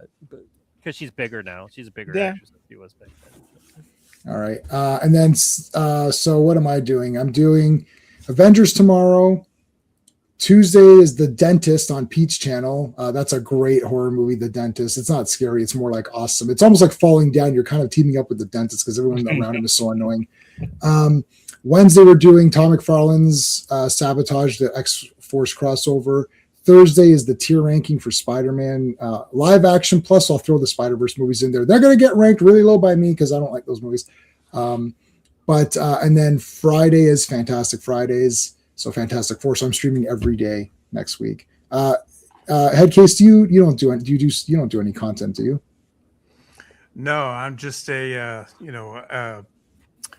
on the panel on Captain and Giratina's channel. You can find me at Admiral Teague. I've been working yes. with let's see here, Theta of Nerd Archaeology for a long time.